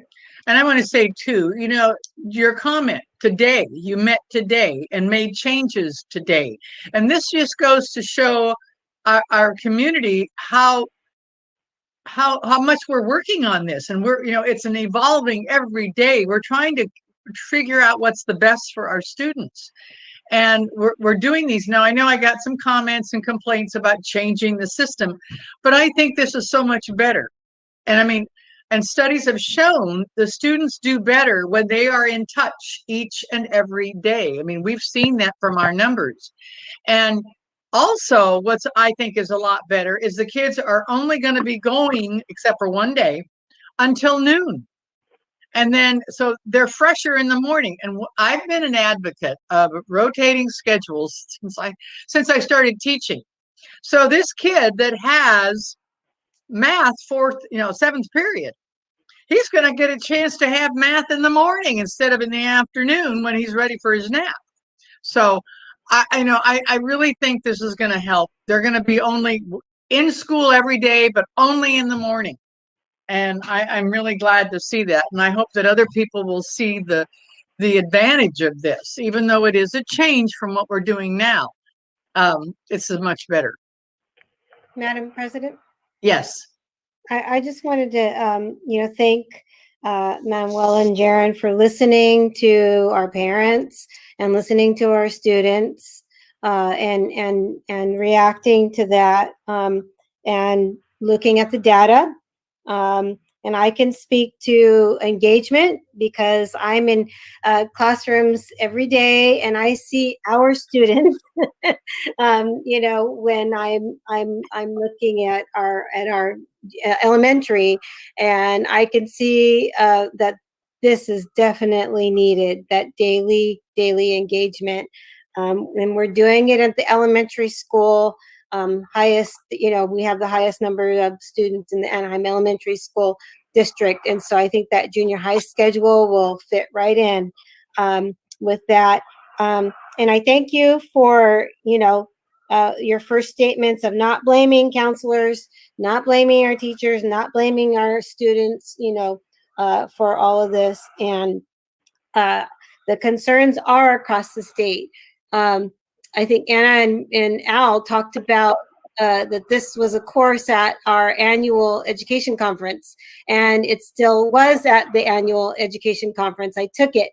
I was really excited that they had it. It's like one of the most popular workshops is the grading policy. And so I really think that this is something that I hope changes throughout the state. And I love that the lens that you're approaching this is a level of compassion with the grading policy and support. Thank you for that. And optimizing our placemat. And this is what education should be about.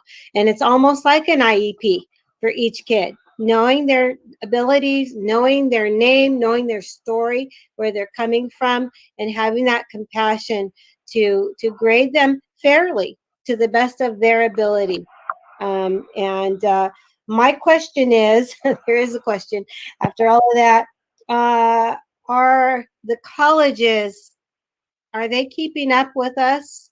How are they responding to this, to grading policy? Sorry to hit you with that. Do they have work to do? Where are they? So yeah, I mean, Manuel can speak to the work of our collaborative since we have direct access to Cal State Fullerton, UC Irvine, but I think they're seeing similar trends even at their institutions where, students are struggling even there because they're virtual. Obviously, probably not at the same level that we're seeing in post or K-12, but they're seeing the similar trends. And I know, and speaking with Christine Olmsted, who has access to even more folks, it is something that is on their radar. There's something that they're very much aware of, especially when you're seeing these are trends across the state. Mm-hmm. Manuel, I don't know if you want to add to that, but I think the collaborative is very much aware that these are very real concerns across the board. We meet with our collaborative once a month, and it's really nice to be able to have everybody at the table. We have obviously our community college partners, Fullerton College, Cypress College. We have our Cal State Fullerton, our UC Irvine, as well as a lot of community partners. And the county office is at the table now. And all of us together collectively know how difficult this has been for students. The mental health piece has been huge. But we know that, because we meet with this group regularly, we know the pulse of the state. They bring a lot of information as to the changes they're seeing. One of the things that has been stated to us is the enrollment at the community college has gone down dramatically because of COVID. So they're seeing, in terms of enrollment at the community colleges, what we're seeing with the Cal States, the UCs, is they're adjusting their admissions process and admissions requirement to meet the current status, the current situation with COVID. So they are adjusting their requirements for admissions for both the Cal States and the UC. So this change and this impact goes across all systems. Thank you. Okay, any other questions, comments? Yes. Well, first of all, Manuel, thank you again. I think all board members at Cordic, thanks for all the work that you're putting into it with your team. You guys are amazing and have done some really good collaborative work.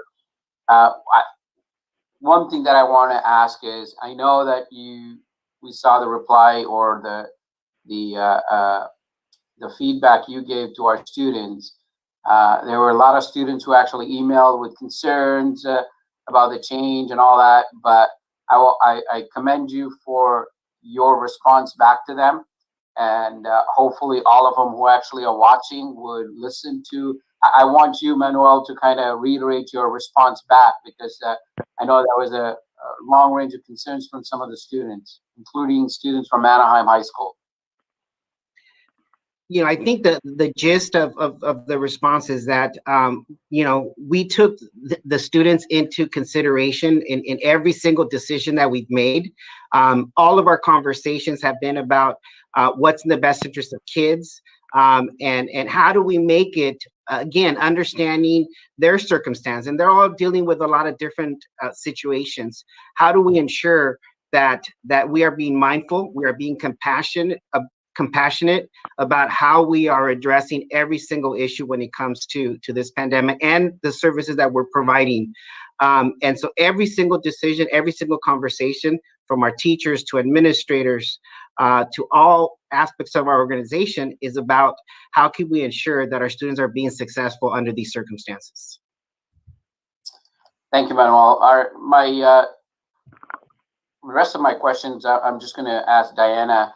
I know we had this discussion, but I want to kind of reiterate, so for public's consumption, in terms of what is our COVID policy when there is an employee who is either stating to us that, hey, they're positive, they don't want to come back, they don't want to come to work.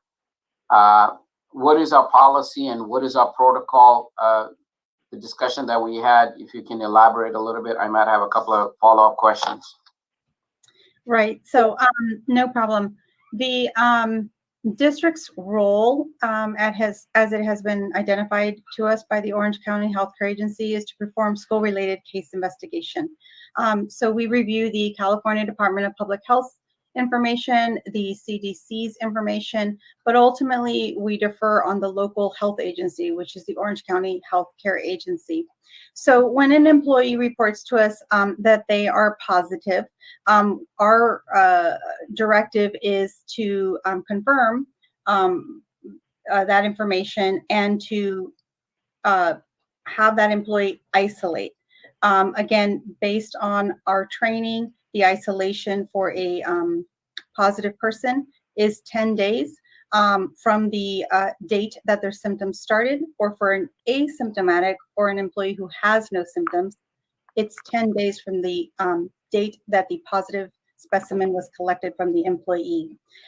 So there's criteria that's outlined to us when we clear an employee on that 10th day in order to report in person on the 11th day. It is that the employee has not taken any fever-reducing medication for the prior 24 hours, and that it is that their symptoms have improved, and it is that 10 days have passed for their the criteria that I just described. So we contact employees on the 10th day, and if for any reason they don't meet one of the two criteria for improved symptoms or not taking fever-reducing medication, that's where our support in returning them ends, and that's where we refer them to a physician for a medical note to clear them to ensure that they're safe to return to the workplace. For an employee who reports a possible exposure, If it is a positive confirmed case in their household, they are directed to quarantine in their home. Recently, the Orange County Healthcare Agency's quarantine notification that we utilize for our employees has been revised to include testing. The ideal time they identify is 5 to 7 days after the exposure of that close contact. So obviously for a household member, we work with them to navigate when that exposure was, when that household member became symptomatic and or tested positive if they did not have symptoms. If it is a close contact that they had outside of their home, those are easier to quarantine away, and the quarantine period would be 14 days from the last day of exposure. Employees receive information via email confirming what we've outlined to them verbally, because it's a lot of information that we're relaying to them. And then likewise, we continue that communication with them on that day to release them from either their isolation and or their quarantine. So what we know is that the Orange County Healthcare Agency, along with the California Public Health and CDC, they're continually revising and adjusting criteria, parameters, and or guidance. So we have to continually monitor that, and as soon as we see a revision, we incorporate that into our contact tracing program that we utilize for our employees. The Orange County Healthcare Agency will then support the employees or any individual in Orange County to perform home and community related case investigations. Thank you for that clarification. So I just want to reiterate again, when there is an employee who is exposed in a family setting, we're actually telling them to quarantine and then test after 5 to 7 days. And that's because of the incubation period, right? Yes, we have a lot of individuals who will immediately test after they were notified within 2-3 days.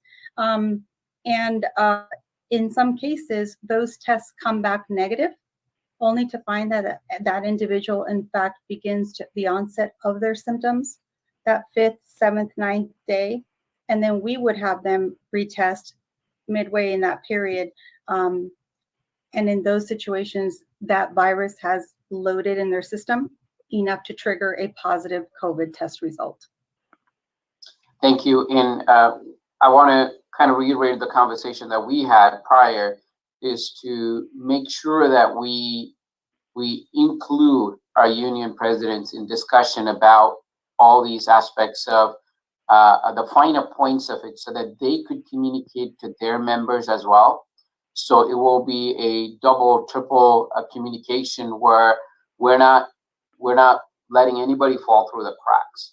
I think it's important that we communicate this aspect to every single employee multiple times, so that they know what they need to do and how to do it, and obviously provide the resources in terms of, obviously we've opened up our testing sites at our campuses, giving all that information to our staff so that they're aware and they're not taking missteps, because I don't want to, have employees not following protocol and then coming into campus and then going through that situation where they expose more employees. So I appreciate all the work you're doing, but I want to reiterate again, let's bring our union presidents and make sure that they're blasting out this information on a regular basis as well. Thank you.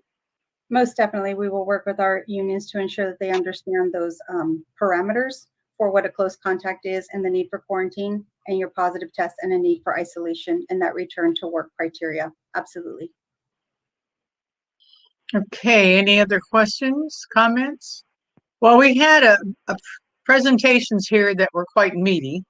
In other words, it covered several different items that we will be viewing on or voting on. We'll have a couple of resolutions, but right now, this was basically an information item. So unless we have any board members not happy with all this stuff that has been going on, then we'll move on to item 14.3.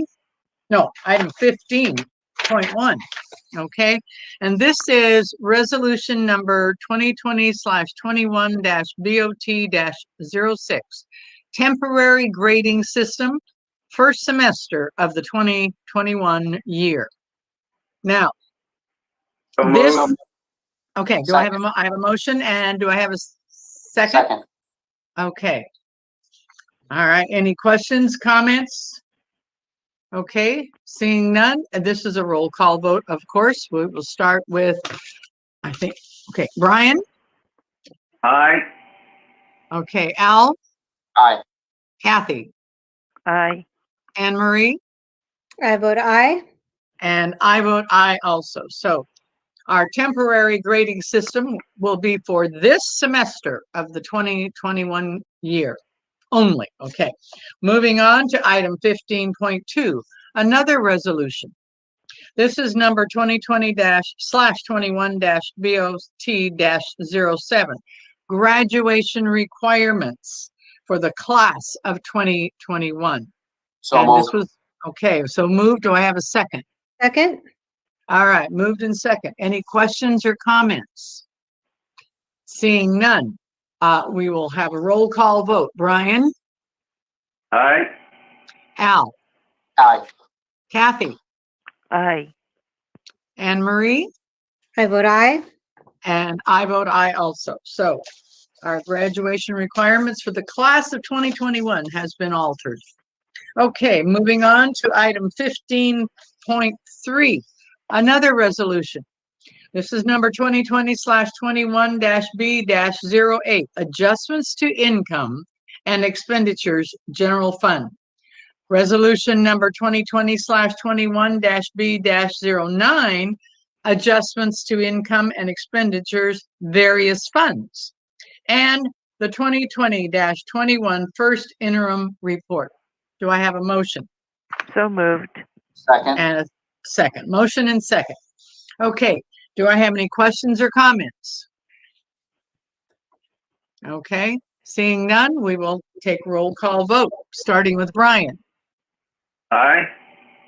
Al? Aye. Kathy? Aye. Anne Marie? I vote aye. And I vote aye. So we have a unanimous passing of the BEF. Okay, moving on to 15.4, another resolution. This is number 2020/21-B-10, accounting of developer fees. Do I have a motion?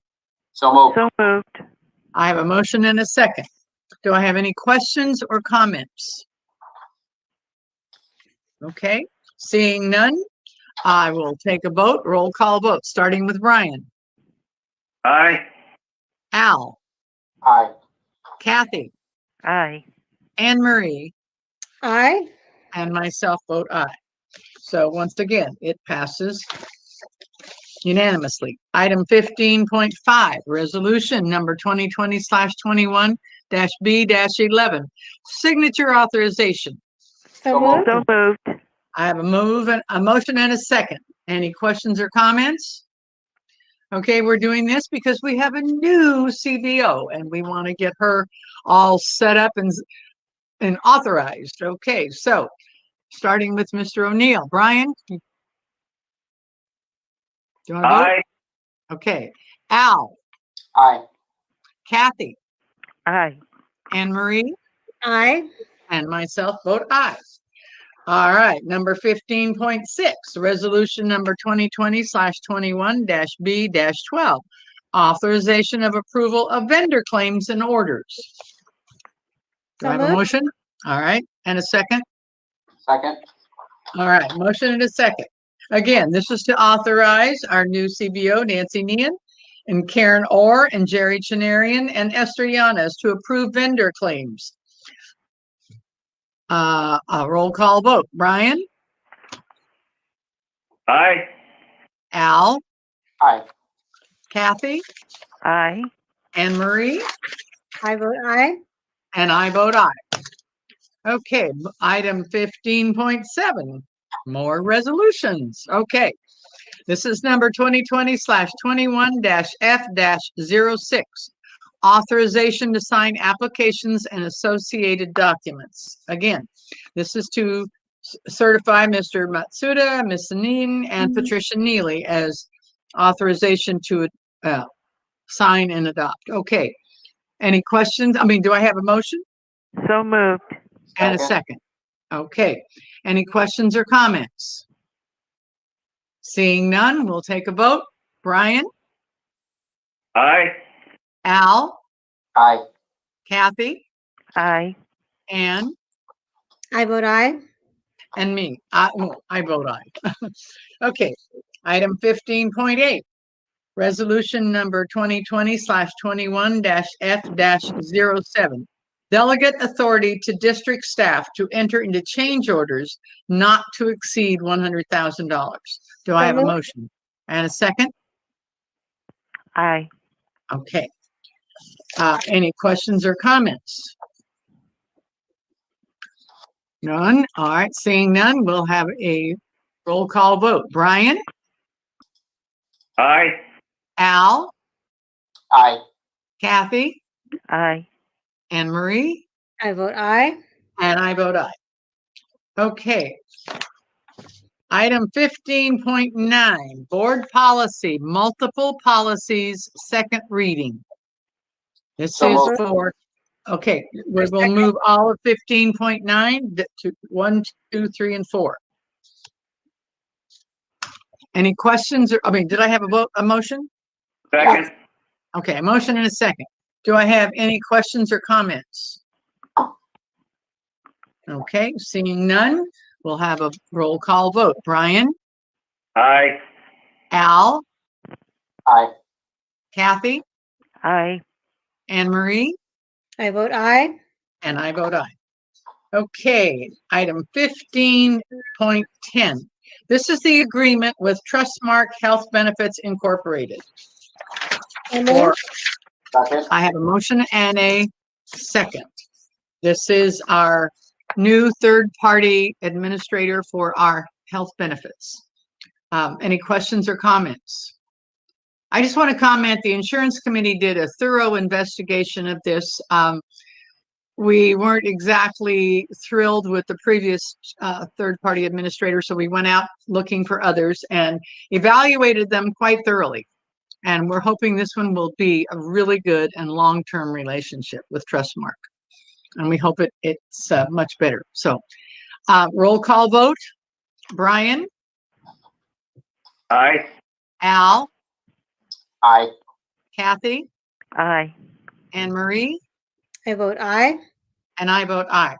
And I'm happy to say that Kathy and I will be on the insurance committee to keep an eye on this to see how well the company we decided to go with will do.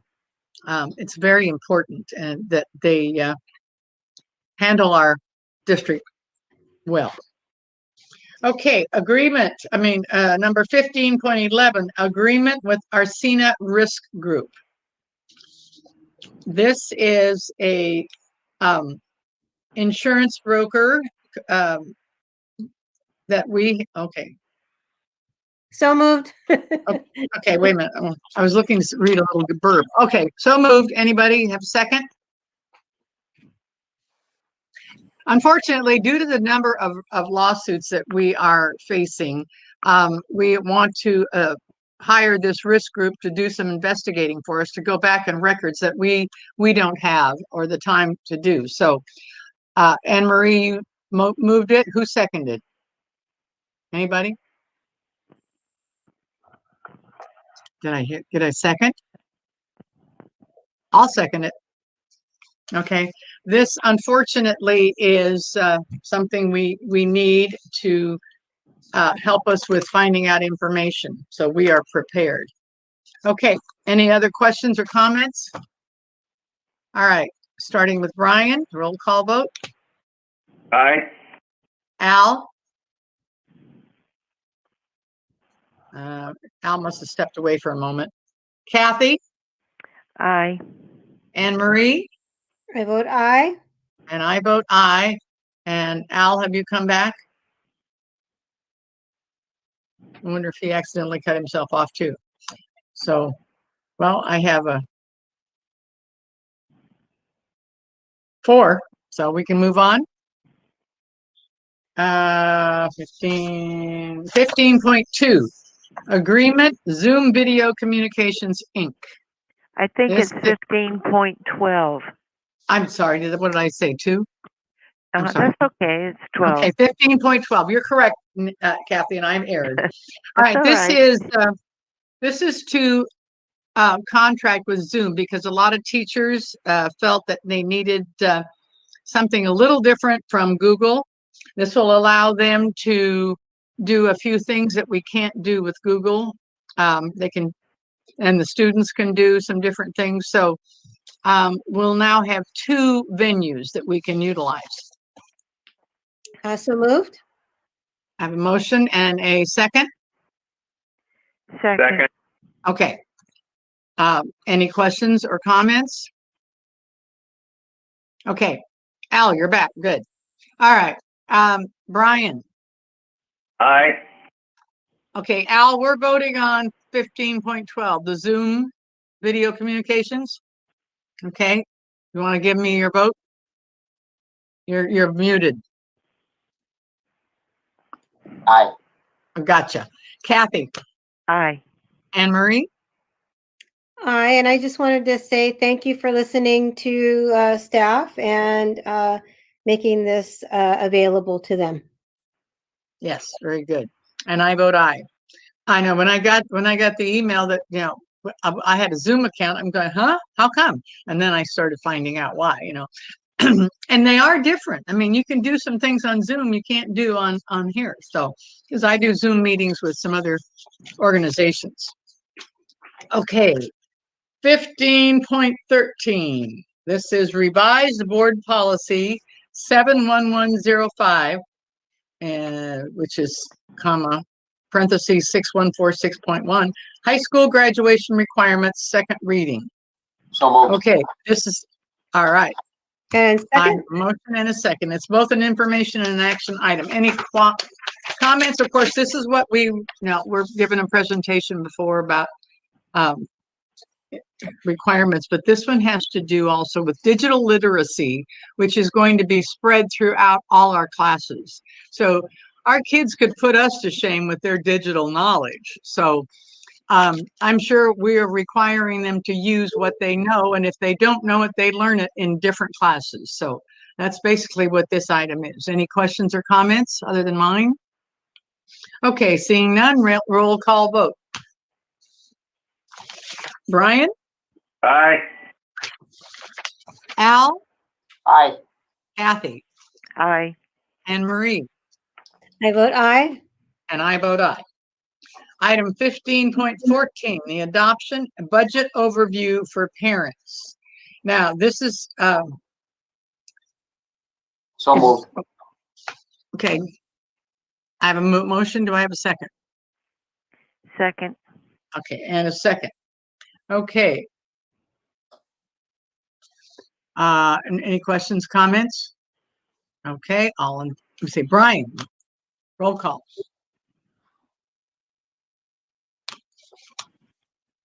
Brian?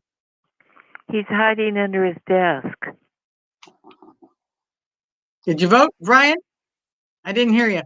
Yes, I did 3 times. Oh, now I heard you. Okay, sorry. Al? Aye. Kathy? Aye. Anne Marie? I vote aye. And I vote aye. Okay. Item 15.15.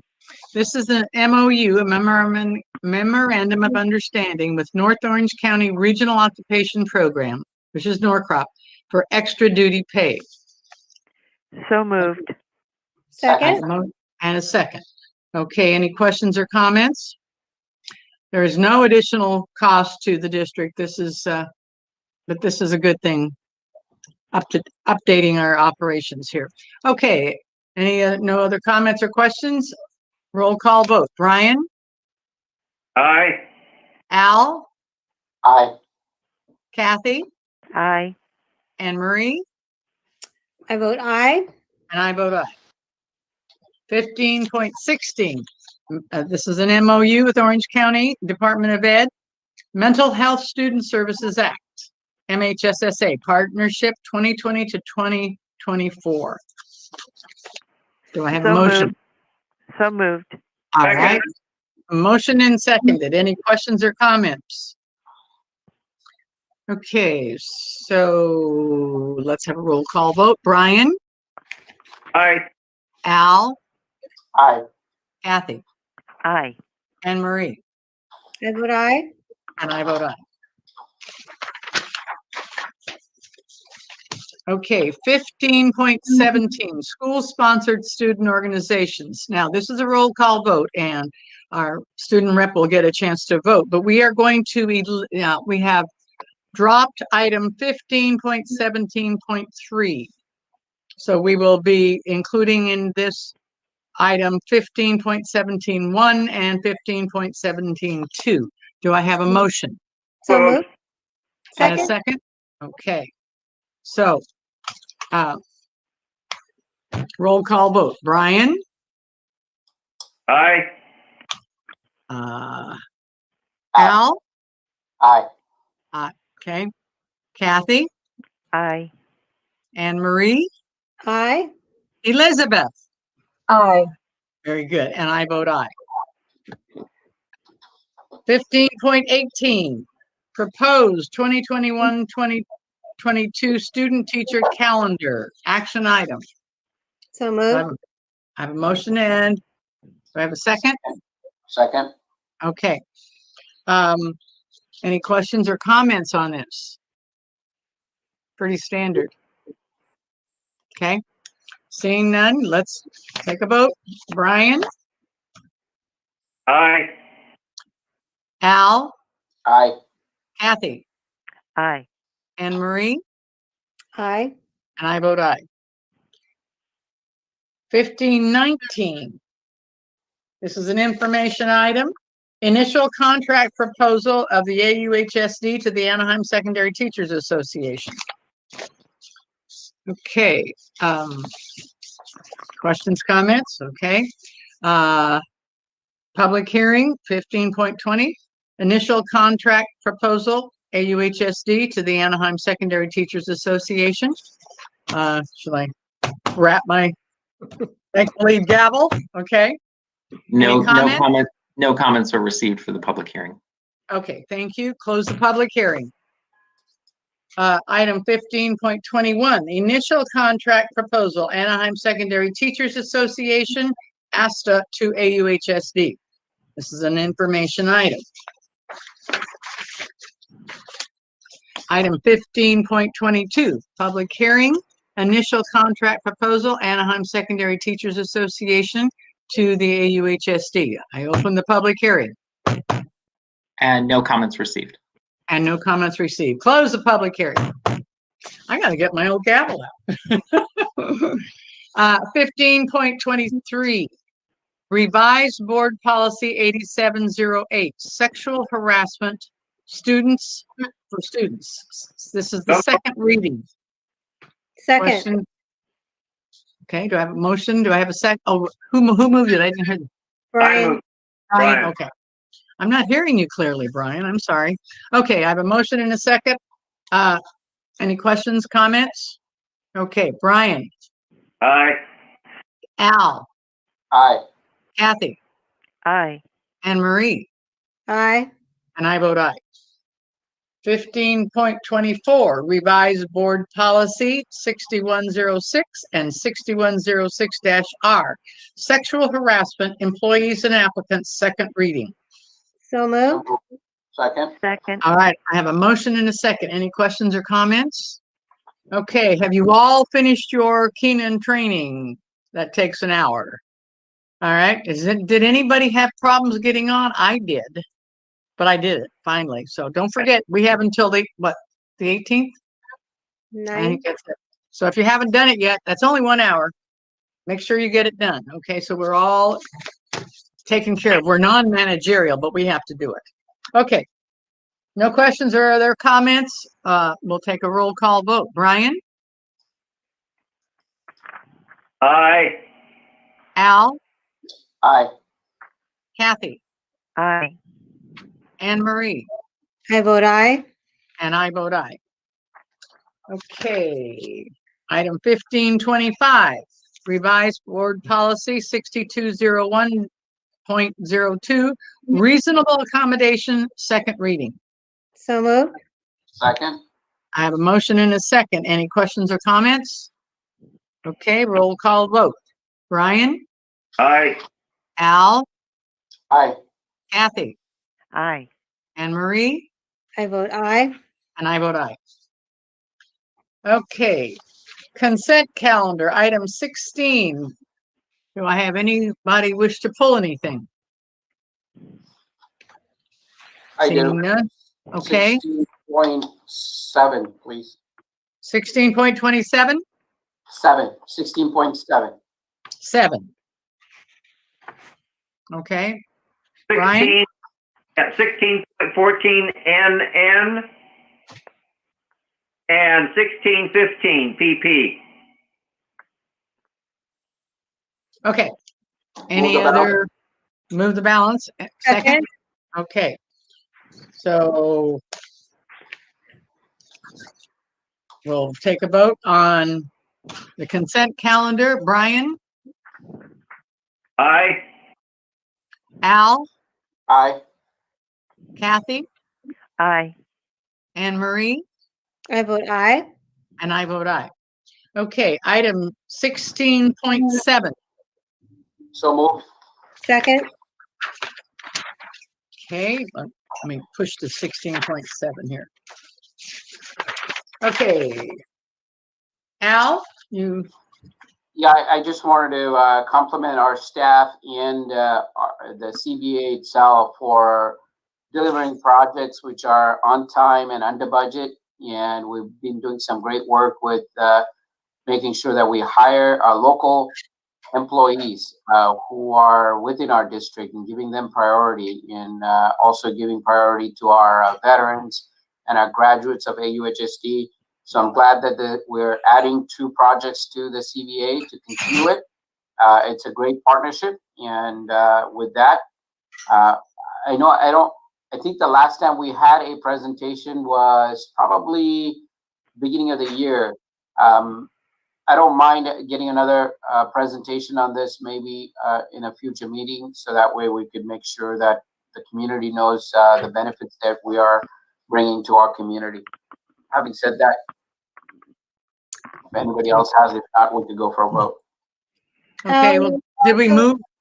We did. And I just wanted to also add that when we agreed to this, we procured probably the highest percentage of local hire in our agreement with the CBA. So we do, in fact, keep track of that. We do have local hire, and we're very proud of that. Okay, very good. Okay, so it was moved and seconded. Okay. Yes. All right. So we'll have a vote. Brian, Aye. Al, Aye. Kathy, Aye. Anne Marie, I vote aye. and I vote aye. Okay, items 16.14 and MN and 15 PP. So moved. Second. I have a motion and a second. Any questions or comments? Okay, seeing none. Brian? Aye. Okay, Al? Aye. Kathy? Aye. Anne Marie? I vote aye. And I vote aye. Okay, so let's see, we finished the consent calendar. Let me see, is that right?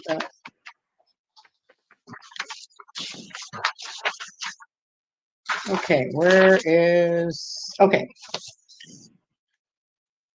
Okay, item 17, superintendent and staff report.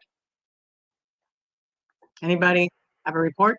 Yes, thank you and congratulations, Madam Chair. Thank you. Also, congratulations and thank you to our past chair, Anne Marie. You did a great job. I'd like to take a moment to thank our interim CBO, Colleen Patterson, for just doing an amazing job. We are so fortunate to have someone of her experience and wisdom during this interim time. You know, our budget is well over $400 million, and there's a lot of responsibility to the public, and I know that the board is very grateful as well, Colleen. So thank you, and I know that you're going to be with us a little bit as Nancy makes her transition. So, and then finally, just want to wish everybody Merry Christmas and Happy Holidays. Thank you. Yeah, I just want to echo that. Thanks, Colleen, for all your work. We appreciate having you here to kind of hold down the fort while we wait for Nancy to join the team. And I echo what Mike says. I just want to wish everyone a happy holidays, a safe and joyous time with your families and loved ones. Thank you. Okay. Yeah, ditto for me, Colleen. You're already just a close part of our team, so I'm gonna miss you. But so thank you so much for everything that you've done. It's just been wonderful having you here. Happy holidays to everyone. If I can chime in, thank you back. It's always fun, and this is my idea of fun is different than most people, but it's fun to be part of a high-powered, well-performing team. And thank you for welcoming me onto your team. It has been very fun, and I think we did some good things for kids. Okay, thank you. Manuel, do you have any report you'd like to give? Happy holidays to everybody. Hopefully everybody gets some rest, spend some time with quality time with family at home. And again, Colleen, thank you so much for stepping in. You've been a treat to have. You balance out all of us out. So thank you so much for being with us. Okay. Moving on to the Board of Trustees report. We'll start with Brian. Okay. I'd like to pick up where Al was just talking about our consent calendar item 16.7, and he asked maybe for a community benefits agreement report down the road. And when we do have that, I'd just like to hopefully have it outlined as, you know, how many vets have we had, and how many of our alumni, the locals, just sort of give us a little breakdown of really what is the makeup of the workforce, because that is one of the main reasons why we are going with the CBA. So if we can get that broken down, I think that would be a good point to have.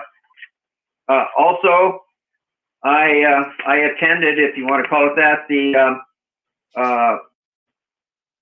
the annual CSBA conference. And there's one item that came up that I thought was very interesting. That is climate change. And I think, I don't recall us having a district policy on climate change. I think CSBA does have one, so I would like to take a look at that, get something implemented, talking about through a resolution and getting it into our system here. So other than that, I would like to wish everybody a Merry Christmas, Happy New Year, safe and happy times together. Follow the guidelines of our CDC with family gatherings and friends and that. And everybody stay well. I want to thank Colleen for being a part of our group. I didn't have the opportunity to be one-on-one with her, except in our meetings here. But I want to thank her for stepping in and using her expertise and knowledge and just picking up like she was here the whole time. So thank you so much, Colleen, and best to you, and looking forward to Nancy joining us next time.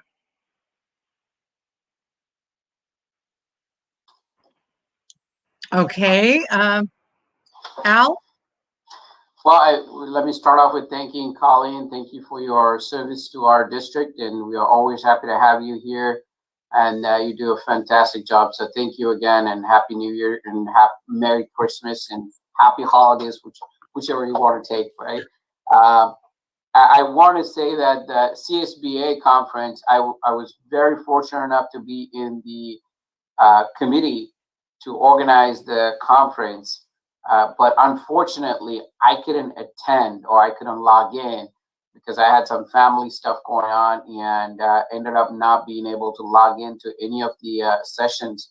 I did get an opportunity to introduce 3 of our speakers at 3 of the sessions. So that was a wonderful opportunity. But I think all said and done, all what we are hearing is that it was a great conference together, even in a virtual setting, a lot of good topics. And we hope that the next one will be obviously in person, which a lot of folks mentioned that, you know, nothing like being in person and having to shake hands and meeting people from all over the state. So we look forward to the next one, hopefully, which will be, I was bummed that we couldn't have it in Anaheim, but, you know, we'll look forward to the next one in the future. I did make a presentation about our school preparation and our school closing and school opening projects and what we are doing with the community to the local Anaheim Democratic Club, where they were very interested in knowing what AUHSD was doing for the community. So that was a great opportunity to talk about what we are doing in our district. And I also wanted to mention our ROP meeting. We had our ROP meeting last week, and it was a great meeting with Anne Marie. Just not only gave up her presidency there, but she gave up her presidency here. But wanted to thank you for your service, Anne Marie. You did a fantastic job, not only at ROP, but also at AUHSD. So thank you very much. Having said that, Merry Christmas, Happy Holidays, and Happy New Year. Be safe. As you all know, the numbers are increasing day by day. Please wear your mask. Please be physically distanced, socially distanced. Exactly, Mike, I see you with the mask. We got to make sure that we are we're containing this. I know that Orange County is getting their first vaccination shipment, and I believe Wednesday will be the first time that we're getting it here. But, you know, again, until we get our vaccination, I think we're probably going to be somewhere around March or April. So we still have to follow the guidelines. So let's make sure that we do that and move forward in kicking this COVID out of here. So thank you. Okay, Kathy. Well, along with all of the thank yous that everybody has extended to Colleen and all the wonderful people in our district, it's difficult to name everyone because I think we all know who does what. But I would like to say a special thank you to the miracle workers that work with Orlando Griego in the food service division. When I look at the numbers of family meals that they have put out, individual meals, it's astounding. And I don't know how you could say more than thank you. And I wish everybody a safe, lovely Christmas and pray that next year is going to be a better year. This is one we'll want to forget, but we need to pass what we learned in this year to future generations. So tell your grandchildren and your children what happened when they grow up. Okay, thank you. Anne Marie.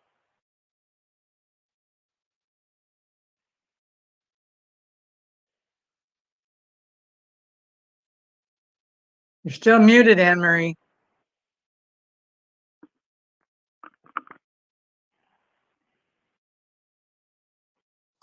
Anne Marie, you're still muted. Thank you. I was saying thank you, Al, for acknowledging me. It's been very interesting to navigate this new world and this new setting. But I really appreciated it. It seems like it's been this year during COVID. It's been for me a year of like lots of training and learning. Just like our students. I finished my MIG course. I also did some job steward training with CSEA. I'm part of the classified union. and I am learning love and logic again, during my day job. So it's been kind of great actually being on this medium, because you get so much more out of it. The annual education conference, Al, the committee did a stand-up job. I can't even believe how organized the conference was. It was truly amazing, and I was able to take that course that you and Anna took a year ago with the grading policy, as I mentioned earlier, was absolutely fantastic. And the three speakers, they had Hattie Partovi, they had Jason Dorsey, and if you don't know Jason Dorsey, he talked about Generation Z, Generation X, and the baby boomers, and am I missing one? Gen X, Gen Z, baby boom, millennials. And the first thing that he said was to dispel this thought that we have of I can't say it now, millennials, was to say, because he's a millennial. He says, millennial is making up the highest percentage of the working force now. And so he said to stop poking fun at millennials. But it was really interesting to get that different perspective of the generations and what we see, and how we're perceiving life, and even in this COVID situation. But looking back at all of these major, as Kathy said, these major life events and how it affects us. And that's really kind of where people will say that's their focal point. For baby boomers, it's the World War II. For the next generation, it was Vietnam War. The next generation is 9/11. It was very, very interesting. But I tell you what, it helped me understand a lot of people, understanding that generation gap, and where folks see things. And so and then the last one was Leslie Odom from Hamilton. Aaron Burr, he had a lot of interesting comments to say, about what was happening now. And it kind of tied into education, and tied into all of the subjects that were highlighted at the conference. And I just want to thank Colleen too for jumping in. It's hard to manage these guys sometimes, but I know you were up to the challenge. At least to get Jaron to slow down with this, talking. But we poke fun at everybody, but we love you so much, and we consider you a part of our family, Colleen. Stay on as long as you'd like. We appreciate you, and we're looking forward to Nancy joining us in the next year. And thank you, Colleen, for really, really stepping in our time of need. So we really appreciate that. And I read that there's about 20 different holidays and celebrations during this time. So it's not just Hanukkah, Kwanzaa, and Christmas, but there are more out there. So happy holidays with all the respect of the countries and cultures of the world. So thank you so much. Get some rest.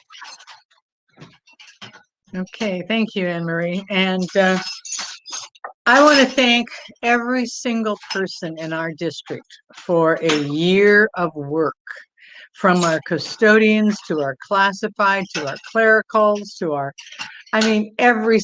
teachers, our instructional aides, our security people. They have all been working hard this year. We have had, this has been a unique year, one we will never forget.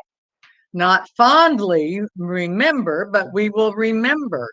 And I think that all of our people in this district have done an outstanding job and stepped up to the plate to whatever needed to be done. And I think our teachers have been working hard. I mean, it's been really hard to switch your whole routine from in-class facing kids to on, a computer. And a lot of our teachers weren't even computer literate. So, the kids, they're the ones you go to ask the questions. So if they didn't want you to know, they wouldn't tell you. But I want to thank everybody, and I want to wish everybody a really good holiday, despite the fact we can't gather in large numbers. Normally my home is the gathering spot, and we will have anywhere from 25 to 35 family members gathering. But this year, it isn't going to happen. Unfortunately, it's going to be a very just small, if anybody. I didn't bother to take out my big tree this year. I bought a little cheap, small tree and put it up, and everybody that does come in the house says, ooh, but at any rate, I'm still celebrating Christmas and enjoying it. And I hope everyone else does, and have a happy new year. And let's hope our new year is really good. Colleen, thank you again for joining us and working hard and helping us out. It's, you've done a great job. Thank you again. And, all I can say to everyone is let's have a good holiday break and come back in January, and let's see, what we have to do, and let's see what the situation is. Heaven only knows. I mean, hopefully, what I'd like to see is that they consider teachers essential workers and offer them the vaccine. I was going to say virus, the vaccine, early. That way we'd eliminate a lot of these concerns and get these kids back into class, because they need to be socializing again.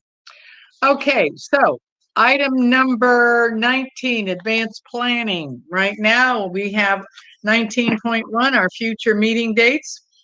Our proposed meeting dates, if approved, would be the next meeting will be on Thursday, January 14th. Okay. And do we have any suggested agenda items from anyone? I'd just like to second Mr. O'Neill's climate change resolution. And I also wanted to talk about, our school-sponsored student organizations, 15.17. If we can just try to remember to push those up, or will we want to permanently maybe move that, so that our student trustee can leave at her leisure this year. Maybe push that up to help her out. I think that's a good idea, because otherwise she sits through the majority of it and a lot of the resolutions and whatever. So I think that might be a good idea. Maybe we can achieve that. Rework the agenda a little bit and let her. Then, if she needs to, she can leave. Good idea, Anne Marie. Okay. Okay. Anything else? Okay. Seeing none, I will entertain a motion to adjourn. Second. So we have a motion and a second. So the meeting is adjourned at 7:20.